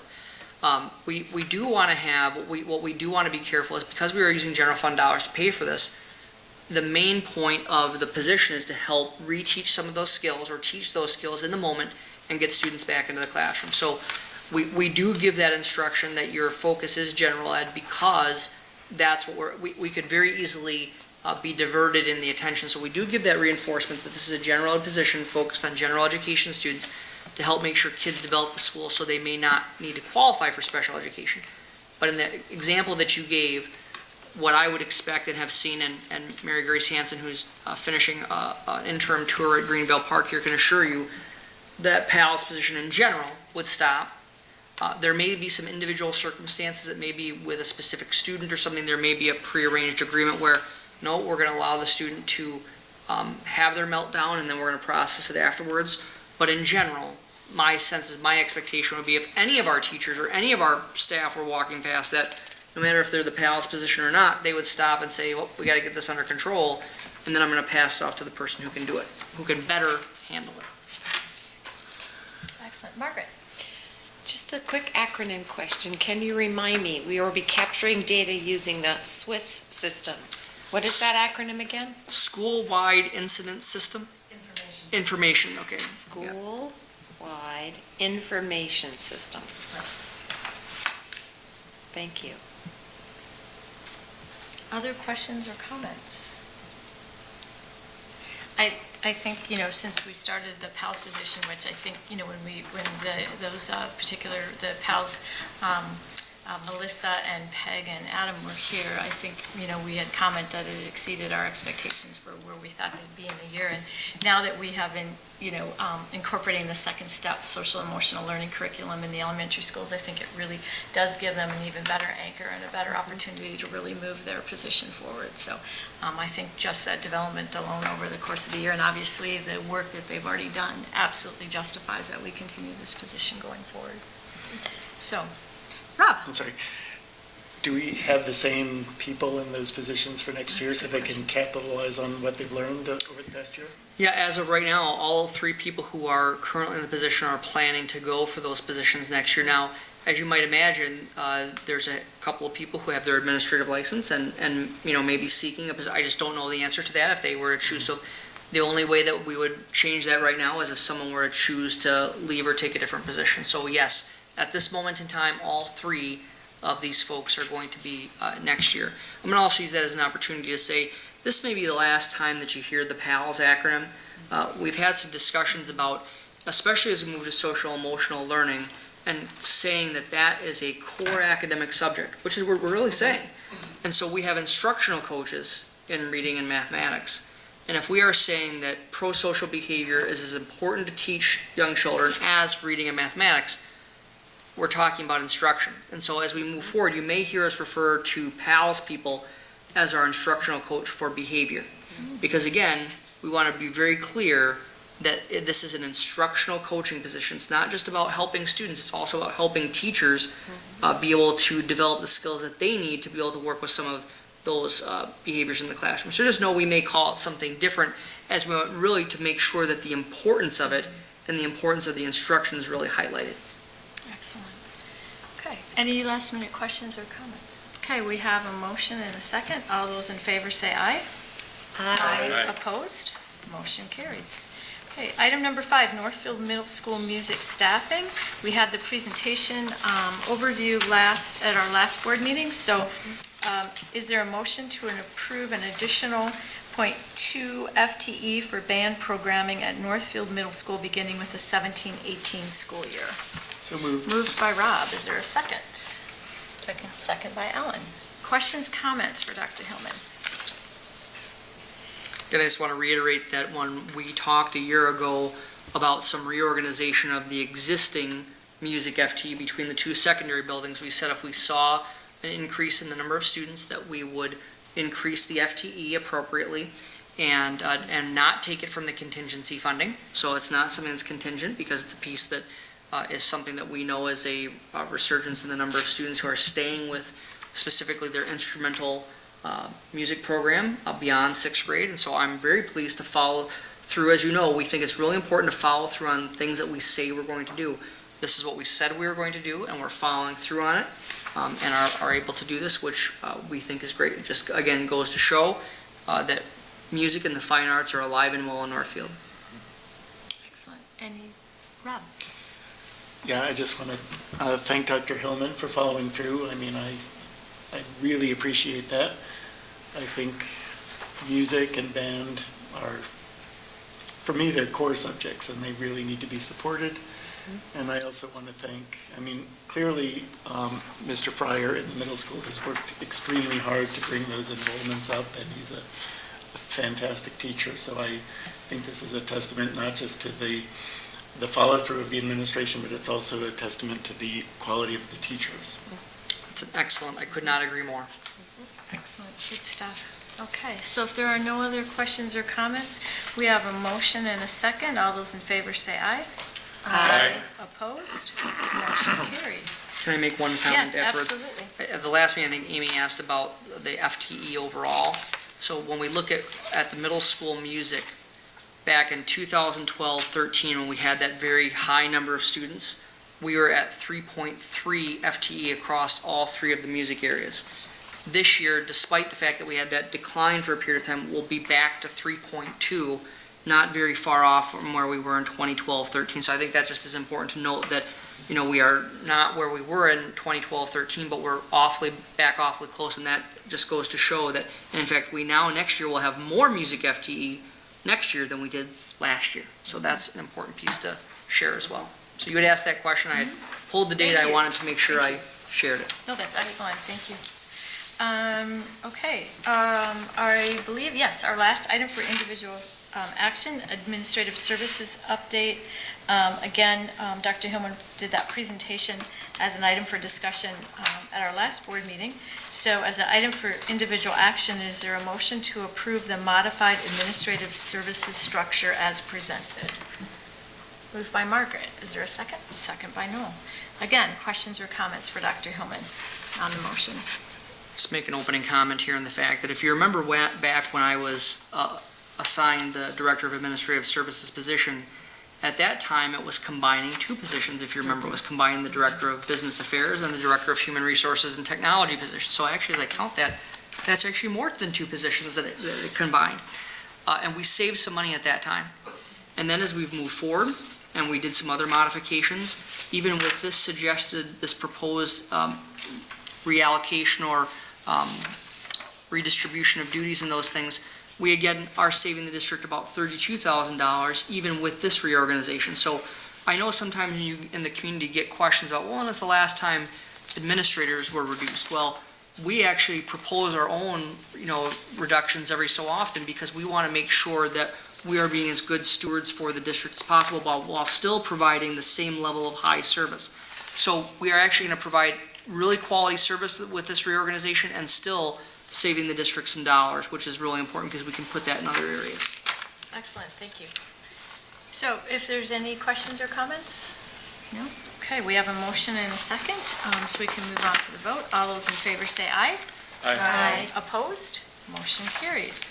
That does take care of items for individual action. We'll now move on to approval of the consent grouping. As a reminder, there were a number of personnel items in the table file to be added to the consent grouping. Is there anything anyone would like to pull from the consent grouping? Margaret? I have some questions under the revising of handbooks. Okay, so we will, let's pull that particular vote, or that particular item from consent grouping, so. Do I need a motion for that? No, we No, can that's just. what you're asking about. Yes, so we'll pull that and entertain that as a separate motion. Okay. So is there a motion to approve the consent grouping with the exception of the elementary school family handbook changes for 2017-18? Moved by Ellen. Is there a second? Second by Rob. All those in favor, all those in favor of the motion say aye. Aye. Opposed? Motion carries. So we will now entertain a motion to approve the elementary school family handbook changes for 2017-18. And I think it's actually all the handbook changes. All the handbook changes, okay, I'm sorry. Is there a motion to approve all of the family handbook changes for 17-18 school year? Moved by Alan, is there a second? Second by Noel. Okay, so questions or comments regarding the changes that are proposed? I am looking under the. Make sure we turn the mic on and, Yes, sorry. no problem. I'm looking under what is labeled page 14. here. But 1, 2, 3, 4, 5, 6, 7 pages in on all these changes. This is page 14, access policy at the top of the page. This one. Okay. Okay. My question, at the bottom of the page, under the heading page 33, I'd like to know more about what this means, the use of 7th and 8th grade students in high school programs. I have a knee-jerk idea what that means, but I'd like to know what it means. Okay, I'm just going to take a moment and reread this section so I can Okay. know the entirety of it here.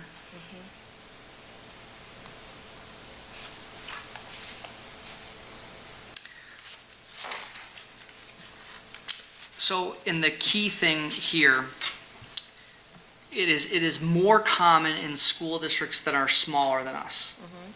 In school districts that are smaller than us, schools to our south and east, southwest especially. I coached basketball for a number of years in a school of 600 students, K-12. It was not uncommon for us to have a 7th or 8th grade student, because we were a 7th through 12 building. 7th and 8th grade students are eligible for Minnesota State High School League participation. It's very common in smaller rural communities for a 7th or 8th grader to participate on the 9th grade team, or maybe on the B squad. In some cases, I've even seen 8th grade athletes and some play on varsity level squads.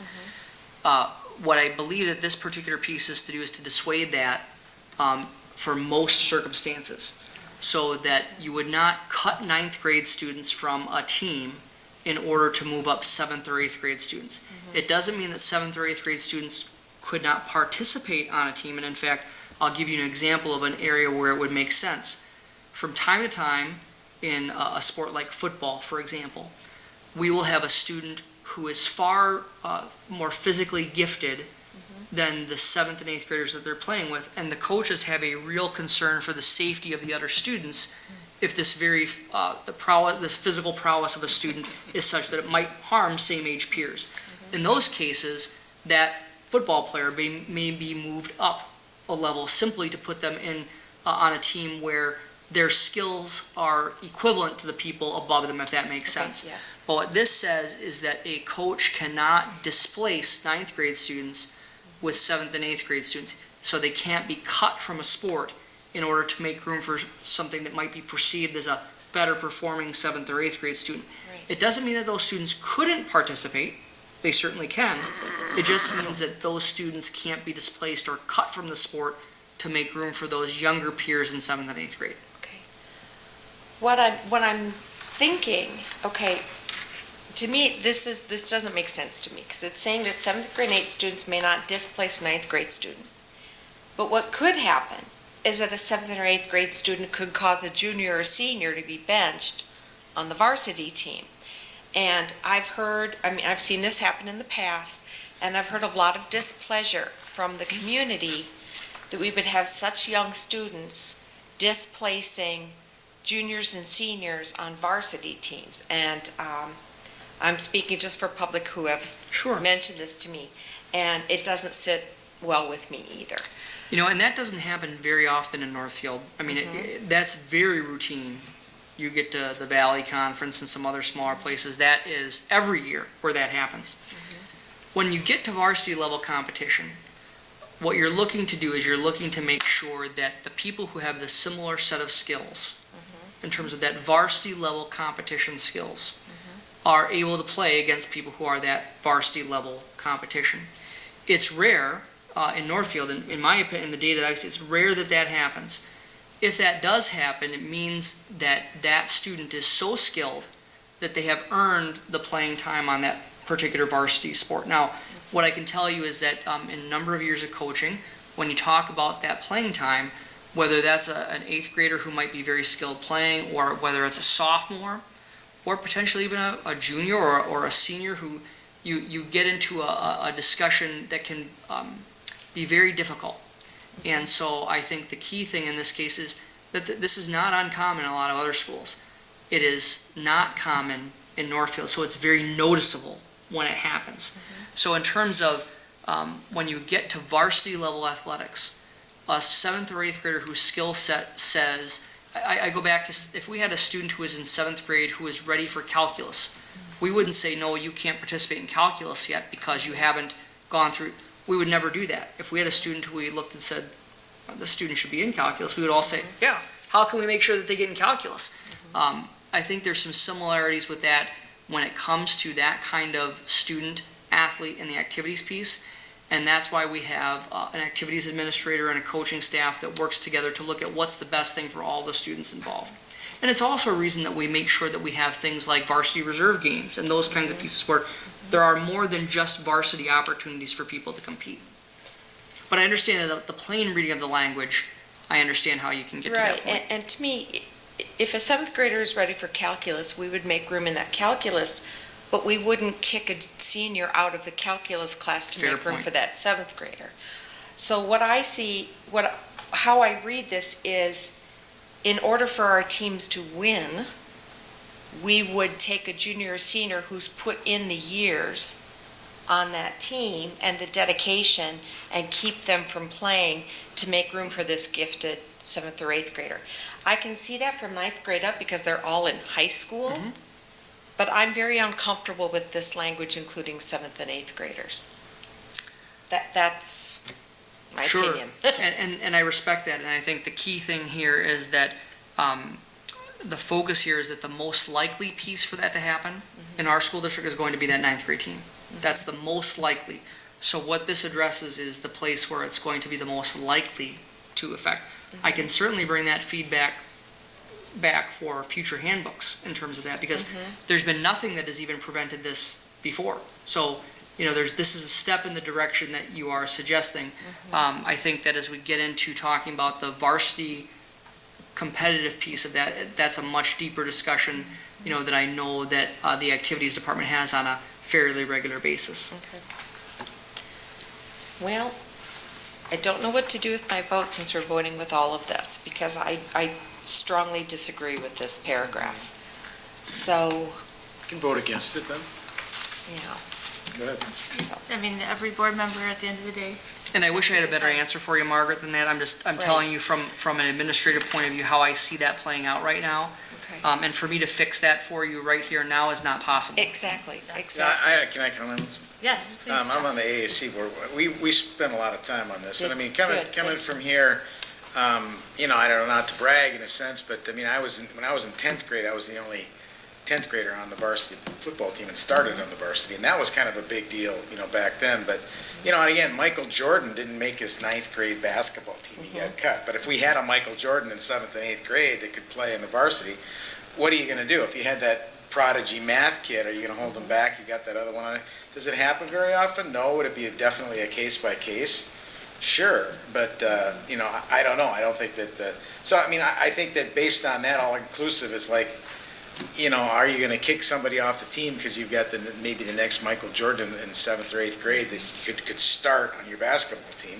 I don't know. It's a case by case basis. I mean, if I was a starter and sat in the bench, but if I was the last guy in the basketball team and we got Michael Jordan Jr., as a 7th, 8th grader and he's a better basketball player than me, I'd tip my hat and say, hey, go for it. So, but that's my opinion. So. Thanks, Jen. I have a question just listening in on this, just how the reading of this goes. If a 7th and 8th grader or 8th grader comes up and plays on a high school team, does that mean they can't displace anybody from any grade on the team? So if you have 80, I don't know what the number is, but 80 boys who want to play football, and that's who are in 9th through 12th grade, but you have somebody in 7th grade who is capable of playing football, and they want to put them on the football team, but you already have 80 kids, are you then going to have 81 kids on the football team?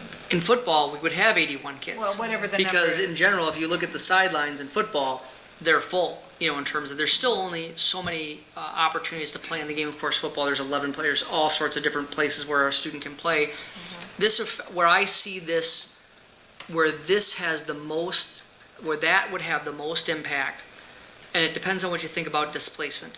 Does displacement mean that the student athlete plays more than I another mean, student? being cut from the team. Right, and so I think that with or without 7th and 8th grade students, every year I know our coaches have, and I can speak with authority on this, I was cut from 4 different teams in my high school career. My children have inherited my athletic ability, but I love the games, and there was all sorts of ways that I could participate. What I have seen happen here is some really good, honest discussions that coaches have with kids who are juniors or seniors, saying, you know, even without those kids, there's only so many minutes in a basketball game, and you can only have 5 people on the floor at a time. In hockey, you can only have 6 people on the floor at a time, or on the ice at a time. In lacrosse, there's more players, right? So there's more opportunity for that free substitution, though there's still a limit to when you get to cross country, this has no impact. In fact, it's not shocking to see a 7th or 8th grade kid win the state, Right. you know, as a 7th grade. Gymnastics. Gymnastics is another example. Swimming. So when you have the sports where they are more individualized, Golf. you know, these things don't apply. It's where it's a supply and demand thing, right? It's how many people can be on the court or the ice or the whatever at the same time, and what does displacement mean? And so I think that what we have is, the purpose of the handbook is to give our activities administrators some direction on what they need to implement. And then that's why we hire those folks, is to be able to implement those pieces. And of course, if you know anything about our particular activities department, they focus so much on things like life of an athlete and making sure that we understand that there's a number of learnings that can happen as part of high school athletics, and everyone is going to have a different learning experience. I will tell you my learning experience from being cut from 4 teams. At the time, I will not lie, when I got cut from baseball in 9th grade, I did cry. That was hurtful. You know, had I gone out for a while, but I will tell you that I was so served by that experience becoming an adult, in my own way. I look back and I would never have it done differently. So I think that what we need to do is trust, you know, our activities department, who really does focus on the whole component of our student athletes, and they work with our coaches to do it. I think that this particular edition is saying, at the younger levels, we need to make sure that we don't have kids who are in 9th grade before they're in that varsity pipeline, for lack of a better term. We need to make sure everyone has that opportunity to participate. A lot of times they'll break apart the 9th grade team into a 9A and a 9B to play. So, you know, this is about, it can get to the point of saying, we don't want kids to not have a chance in that 9th grade or so to participate by bringing up 7th and 8th grade students. But if we do have a 7th or 8th grader who makes a varsity team, they're not going to put a 7th or 8th grader on a varsity team, frankly, unless they're going to play. Otherwise, they're going to keep them at a 9th grade, they won't be able to do that in 9th grade, or through some of the other kind of programming. So the key thing is, if anyone who plays on one of those varsity teams, there's going to be some displacement of it, and I don't see any way around that, in terms of just when you have a sport where there's limited spaces on the court or the ice or those things, it's going to be part of the process, and it's also part of the learning process. I would add, though, that soccer, for instance, you can only roster so many children. Only so many kids can suit up for that game. So if you let up a 7th and 8th grade player onto the varsity team, you've now got a junior or senior who can't suit up for that game. And the way I'm thinking is, if you lose your space to a 9th grader as a senior, that's high school. That is life. But to lose your space when you've been playing this sport since you were very small, to lose that place to someone who is 13, 14 years old and you're 18, I don't think that's what to me, that does not fall under our mission. When we talk about our sportsmanship in our sports here at the high school, it's not supposed to be about how do we put together the most winning team. It's about developing character. You've put in the years at that sport, and you might be just that much, that 7th grader might be that much better than you, but you've been putting in all that effort. And I can't support this, so. See what I mean? Go ahead, Jeff. For everyone, for no one, case by case. That's obviously a case-by-case example. We're just saying that case by case. So obviously, that's a no vote, so vote no, and is this a roll call? Then we move on. No, It's not even, okay. this So is just- not. okay. I would just wonder, to Margaret's point, how often that has happened where you actually are displacing a junior or a senior, because typically What I think also happens is that it's 7th or 8th graders moved up because of the vacancies left by seniors who graduated. So that those current juniors and seniors that have been on the team are still on the team, and that those younger grades are replacing those players who have graduated. So I think you'd have to really ask the question, which obviously this vote is before us, we need to take that vote. There would have to be, I think, to Dr. Hillman's point, this would have to take some real work and effort to really understand that, in fact, there's been an impact. Because I think there are probably, I mean, I can't speak for that, but you know, what your comments maybe indicate is that that junior or senior is being displaced by that, versus cases where that 7th or 8th grade is taking a spot where a senior has graduated, so there is an opening. I think I'm specifically thinking about soccer. I've seen it happen in soccer, so. Yes, so we would have to look at that. Ellen? I just had a question. So Yeah. on this has been in the handbook, and what the change is just the underlined language, is that true? That's my understanding. So it used to say may not displace 9th grade students unless there are safety concerns, and the addition is on 9th grade level teams.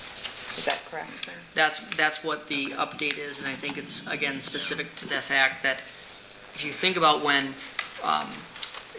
how handbooks evolve, I'm going to guess that this handbook was written probably before we started having specific 9th grade teams, you know, because there were points where you had a varsity and a JV, and that was it, you know, and so I think that this is designed to make sure that 9th grade is that entry-level piece. But I'll tell you something, this is what I love about our board. I love the fact that we can discuss this and have some real good understanding, that we seek to understand each other's point of views. I think it's a very high-level discussion. Again, I'm the chair of the ACC, and that we spent, I mean, there's probably 10 people on that board, that advisory committee, and we honed over this language, went back and forth. There's 2-3 students in there, there's 2-3 coaches, there's like 12 people. And this is what we came up with. So this is the recommendation from that group of that other one. So was this taken lightly at all? No. So I mean, it is what it is, and we're bringing it to the board to just kind of like move it on. So Groutman, and you know, we spent a lot of time on it, and that's the language we came up with. I mean, again, for everyone, for no one, case by case. And if I have a prodigy or something in there in some other sports, if it's appropriate, you know, let's have that process going and see if Michael Jordan Jr. can play in that own. But I think it's a lot of times, I mean, you could have a 7th grader that's just an exceptional golfer, or, you know, could be a great swimmer or whatever. I mean, there was a gal I went to school with, I mean, she was excellent in state in 8th grade as a gymnast. So, I mean, 8th grader, you know, so we have to look at that as a case-by-case basis and leave that policy open and see where it goes, so. And a lot of times, it's just vacant, those spots are vacant in some of those sports, so.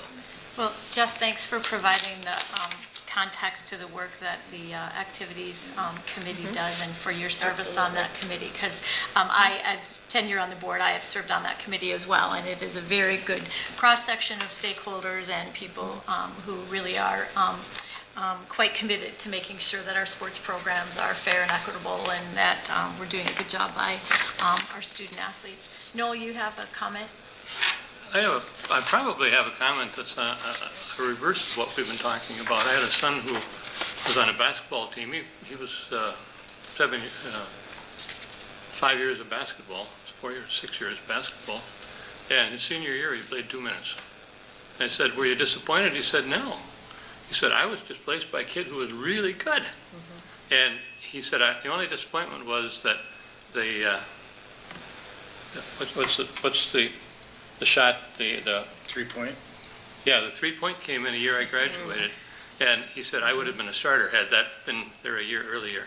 But he was displaced by someone, and he got the award for sportsmanship and for cheerleading. And he said, "That's exactly the award I deserved, because I was displaced by a kid who was really good." And I don't think it was the purpose of making the team better. It was using talent in the appropriate manner. And I also get concerned about the safety.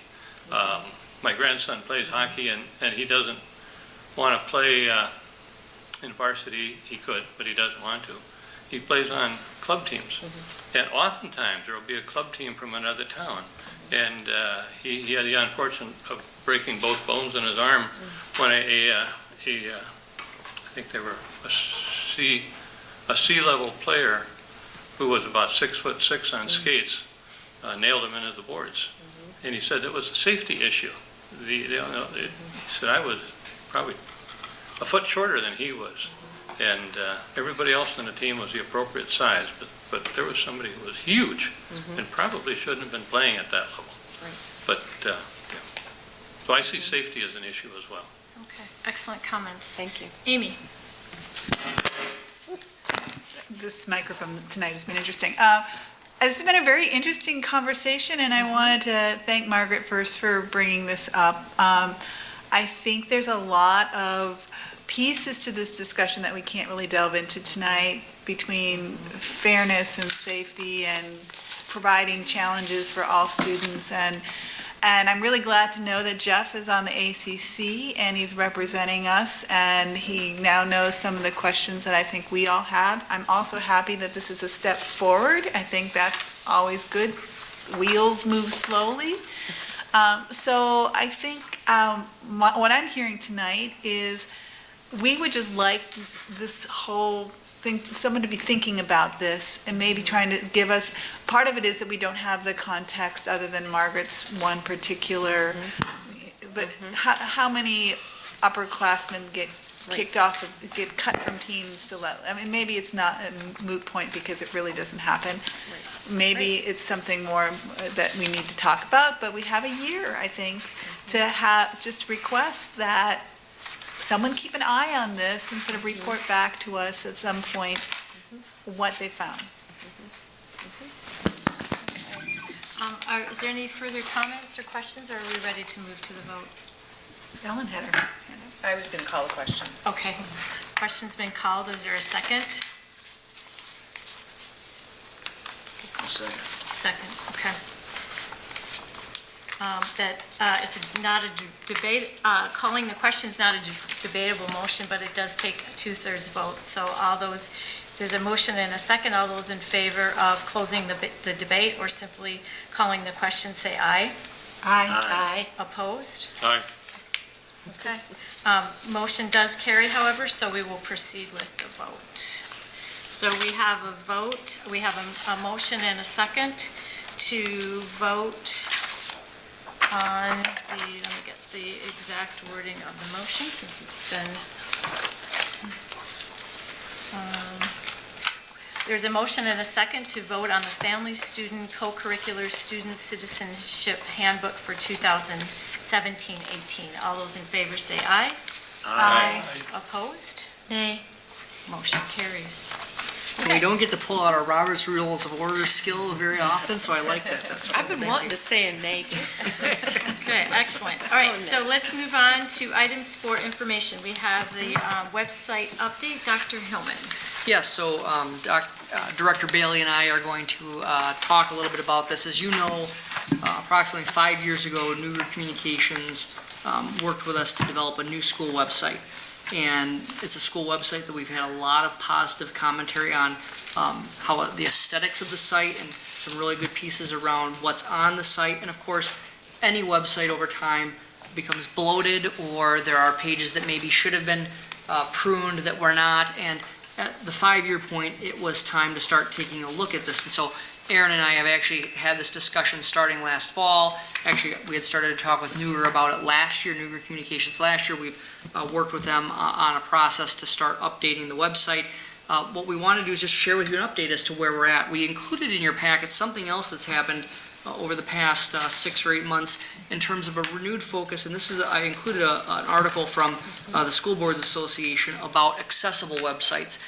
There was some updates to some federal regulation a couple of years back, and of course, as those things begin to take effect, really asking Nuger Communications to take a look at our site and make sure that not only is our site compliant with all those regulations, that we also provide the appropriate training to people who update the website to make sure that the site is current and remains current, with those kinds of accessibility issues. So Erin, I have delegated to Erin to be the shepherd of this process. She started it a couple of months ago specifically, and I'd like her just to share a few updates about the process And then we've got some wireframes, what they call wireframes, in your packet as well.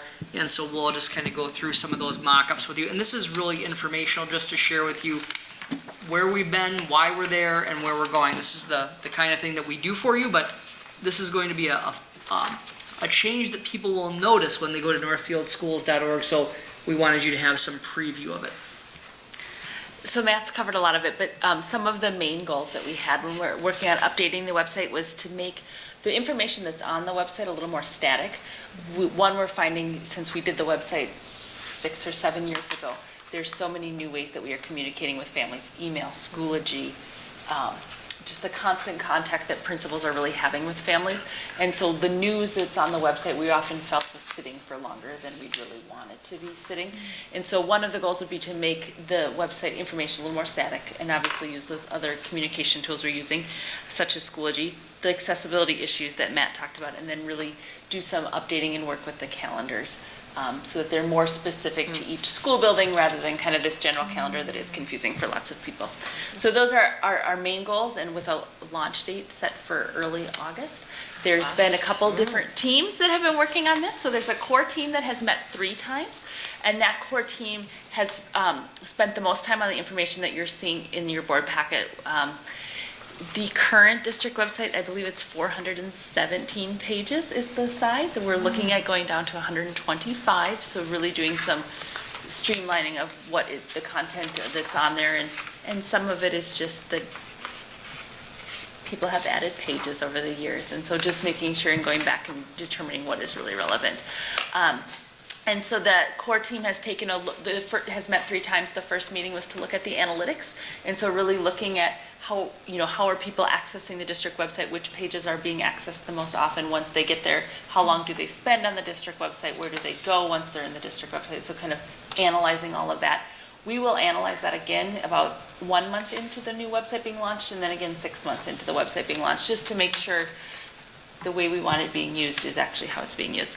So the core team has looked at that, and then also looked at kind of initially a kind of a sketch outline of what the district homepage and all the will look like and what the school homepages will look like. And then today, very exciting, we did get to see kind of what they actually look like with pictures, video, and color. So it's very exciting, and I think everyone will be greatly excited about the new improvements you've got there. We also have a team of the frontline staff members. So those were people that from each of the buildings that directly handle questions that come in, whether it's from parents, staff, community members about the district website, either because they can't find something on the district website or they're looking to access information. So that staff, we met with them, they provided great information about kind of what is important or what people have struggles with or what they really like about our current district website. So that information was all gathered. So we are, right now, Newger is in the process of kind of setting up those, the district homepage and the school pages, and then at the end of June, we'll be training the staff that will be maintaining the pages at each building and the directors within the district that will be maintaining those pages, and then we will spend most of July doing the updates. Again, the launch expected in early August. Excellent. Excellent update. Questions, board members? I'm sorry, go ahead. My question, excuse me, is mostly just making sure the parents' side is really clear and easy to use, because I think currently it's confusing. There's many different things for parents, many different programs that we kind of have to use to find the information. And I looked at, is this the Weiner thing? That's the site map. The site map? And I wasn't sure exactly, I mean, there's just one little parent section here, so I didn't know if there was going to be a parents portal or something that would be very, one place for parents to start out at. So what's actually really exciting is I think the tabs that parents are using the most often are now buttons across, kind of on the front of each, on the district homepage, but then on the front of each school page.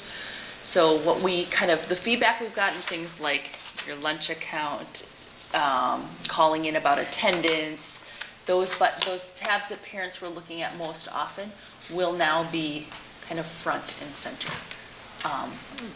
just below kind of the photo or the video that's on the front of the page.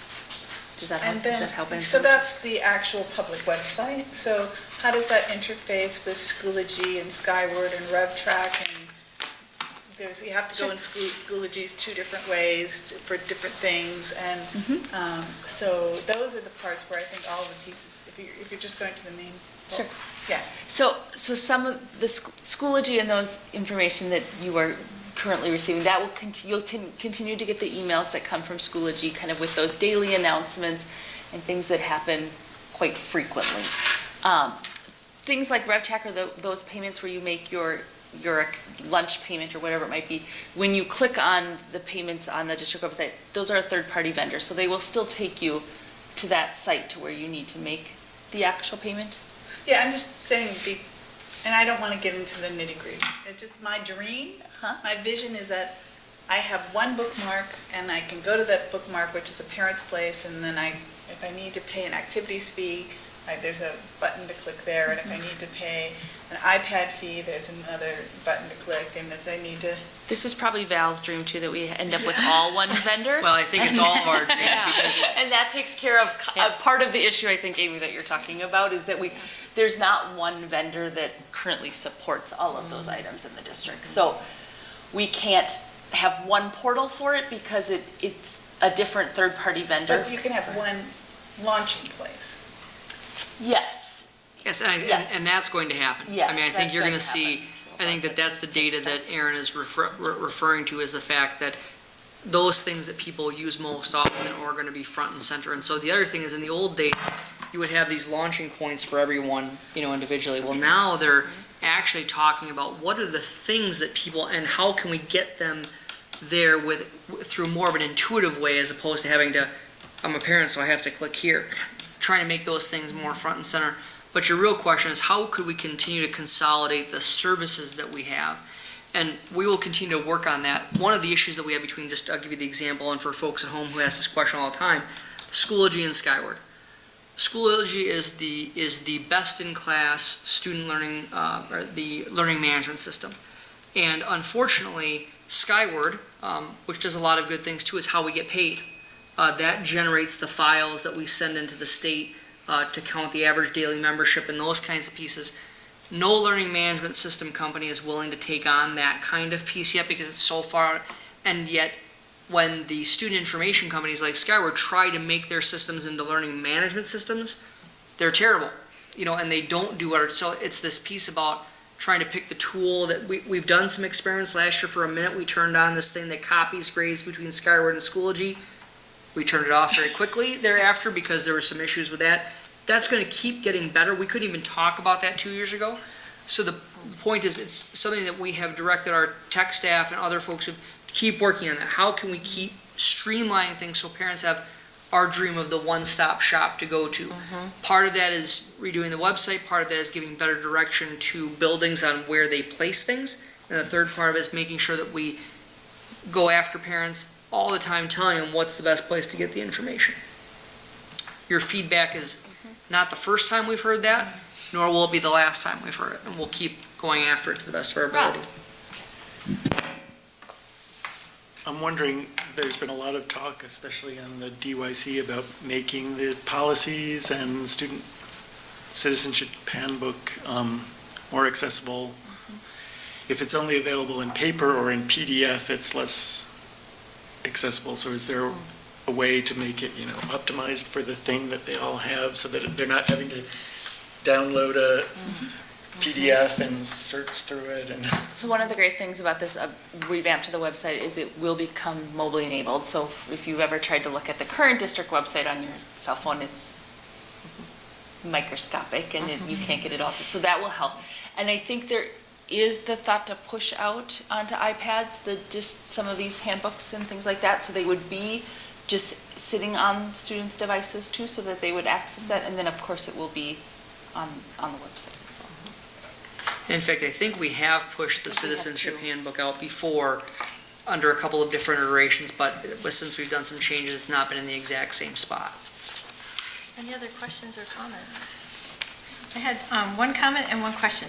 First, we obviously remiss if we don't acknowledge Newberg Communications, our local Very good, partners, and very the true. work that they do. They're just such incredible partners and so supportive of the district, and really, really know what they're doing. They're just top notch. And secondly, thank you, Erin, for spearheading this. This is no small feat. And then I was so interested in reading the MSBA article about website being accessible, and it was so fascinating about different ways that a website isn't accessible. And not only is it the right thing to do, but it's important to do, because that, to Rob's point, that's how we engage our community and what's happening. Was any of these sort of pieces problematic? I know that there's some real litigation that can happen as a result of not adhering or being perceived as not accessible. Was it challenging in any way? No, so this is really where Nuger is the experts in this area, and so they are saying we are able to be compliant in all those areas that we should be and need to be compliant. And then as far as language being the other accessibility, so we've done kind of a focus group of such about how best to provide information in Spanish, Spanish being the primary language, second language that we'd be interested in having district information. And I think right now we're looking at kind of a two-pronged approach, that being using Google Translate. Most of the people that participated in the feedback said Google Translate's getting better and better every day. Is it perfect? No. Would it serve the purpose if you were looking at a website and needed to get some information? Yes. That, and then to also have a page of contact phone numbers of who, if you called, you would be connected with a Spanish-speaking person from district. So having certain topics, and if this is the topic you're looking for, this is the person you would then call. So we are looking at doing both of those two approaches on the website to make it even more accessible. Excellent. Okay, great. Oh, Rob, yes. I'm just wondering, along those lines, if someone, say, is blind or needs someone to read a page to them, is that an issue? That's a good question. That has not come up yet. That I'd have to talk to Nuger, I think, about that. Well, and that's a piece that we're very sure happens, and there's two parts to that. One is that, yes, the website itself, when a screen reader reads it, the way that Nuger is coding it, it will be screen readable. There's no question about that. The second part, and this is where the training piece comes in, is that there's a number of, you open a PDF, right? There's a number of different ways to create a PDF. And some of those ways that you create a PDF do not make that document as readable or even readable at all, depending on how the person converts the file to PDF. That is going to be part of the training process in terms of, because we do have our core scanners don't have the optical character recognition in yet that can create the readable PDF. So that's a training piece of us going through people who put PDFs on the website, that you have to go through this process to make sure that you're creating a PDF that is something that can be readable on screen. So that is that's a different way of creating PDFs than most of our people are used to, but it's part of the process as we move forward. One of the things that we're going to have to look at is the backlog of things that we had that were PDF, and how we can try to, we may either just need to do cut a piece in time and say, we recognize that the pieces on this page are not readable, please contact, or we'll work with Nuger to figure out what's the way that you can do that that's compliant, because frankly, some of those documents we may not even have anymore. And so the question is, do we even keep them on the website? And so those will be some of the questions that will be finished in the next couple of months. But Nuger's outstanding when it comes to this. That's awesome. Amy? I just have one easy request, I think, and is that if you could manage to make the district website, the official website online, because at least as far as athletic schedules go, if you try to find out about a game and you just Google search it, there's a bunch of different. You get the Minnesota State High School League and probably and just other random websites that somehow do all the athletic stuff. I think we will also try to clean this up in the in the work we are doing to make the calendar more user-friendly. And so that it isn't, that you can see a specific calendar to each school building, which will make it, I think, help clear up some of what you're talking about too, because you could actually look just at the high school for say and see it wouldn't be intermixed with other things that are happening in other buildings. And that's some training too, because for our athletic pieces, the Big 9 calendar that we use is actually extremely powerful, but I don't think we've done enough training on it. So for example, as a swimming parent, you could say, I want to subscribe to the swimming calendar. And if we are at Rochester Century and there's a snowstorm and they cancel it, even though it's at Rochester Century, when they cancel it, you'd get an email saying, the calendar's been changed and updated. That's that notify me piece, that I think that's an example of how we need just to train parents more on. Very powerful. You don't have to look at anything. It'll be delivered right to your email inbox. I had the instance where my daughter was playing lacrosse in Rochester, and they moved the location that day, and I could not figure out where it was, and it wasn't on the activities line, and it wasn't, so. Yes, I agree. I live and die by the notify me for Big Nine, so I can show you how to do that. Because usually the softball meeting every year, I say, does everyone know notify me on Big Nine? And some do and some don't, but it can go to multiple emails, multiple texts. And any change, it'll change contact you. automatically comes through.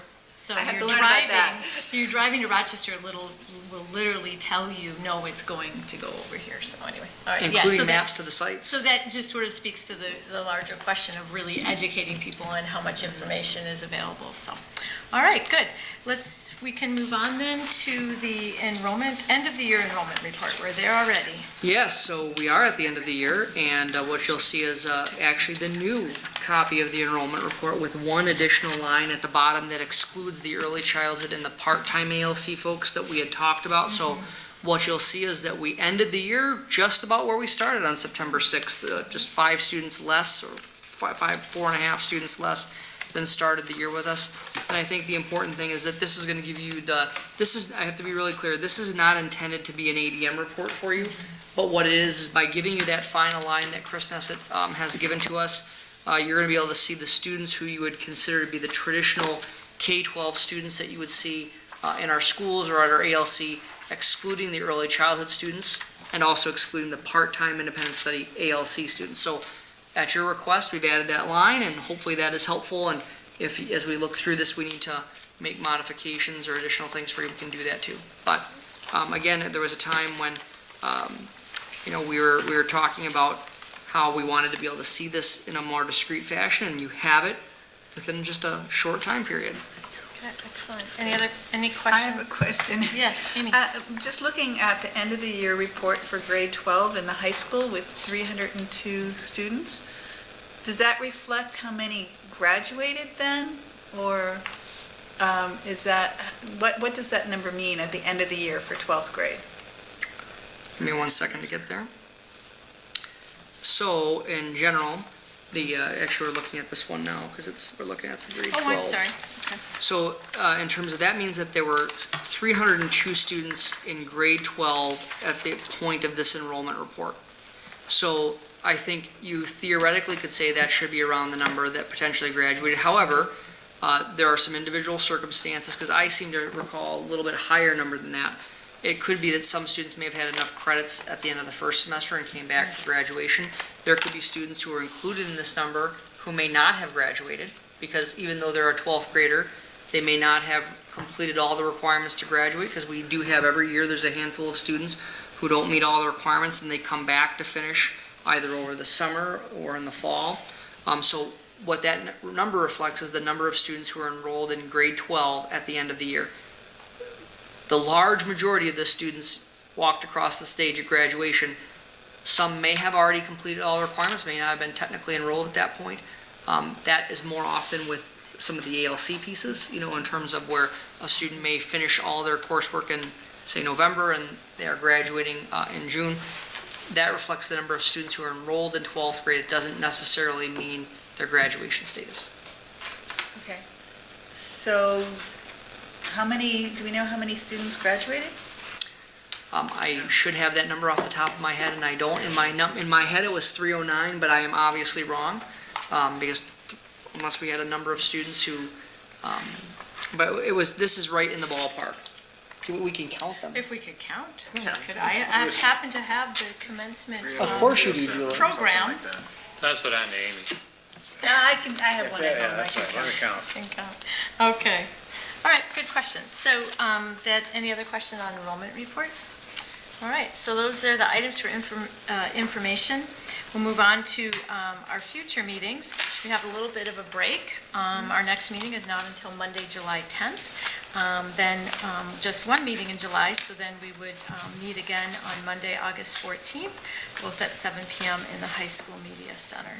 So with that, I ask for motion that we adjourn. Moved by Noel, second. Second by Margaret. All those in favor say aye.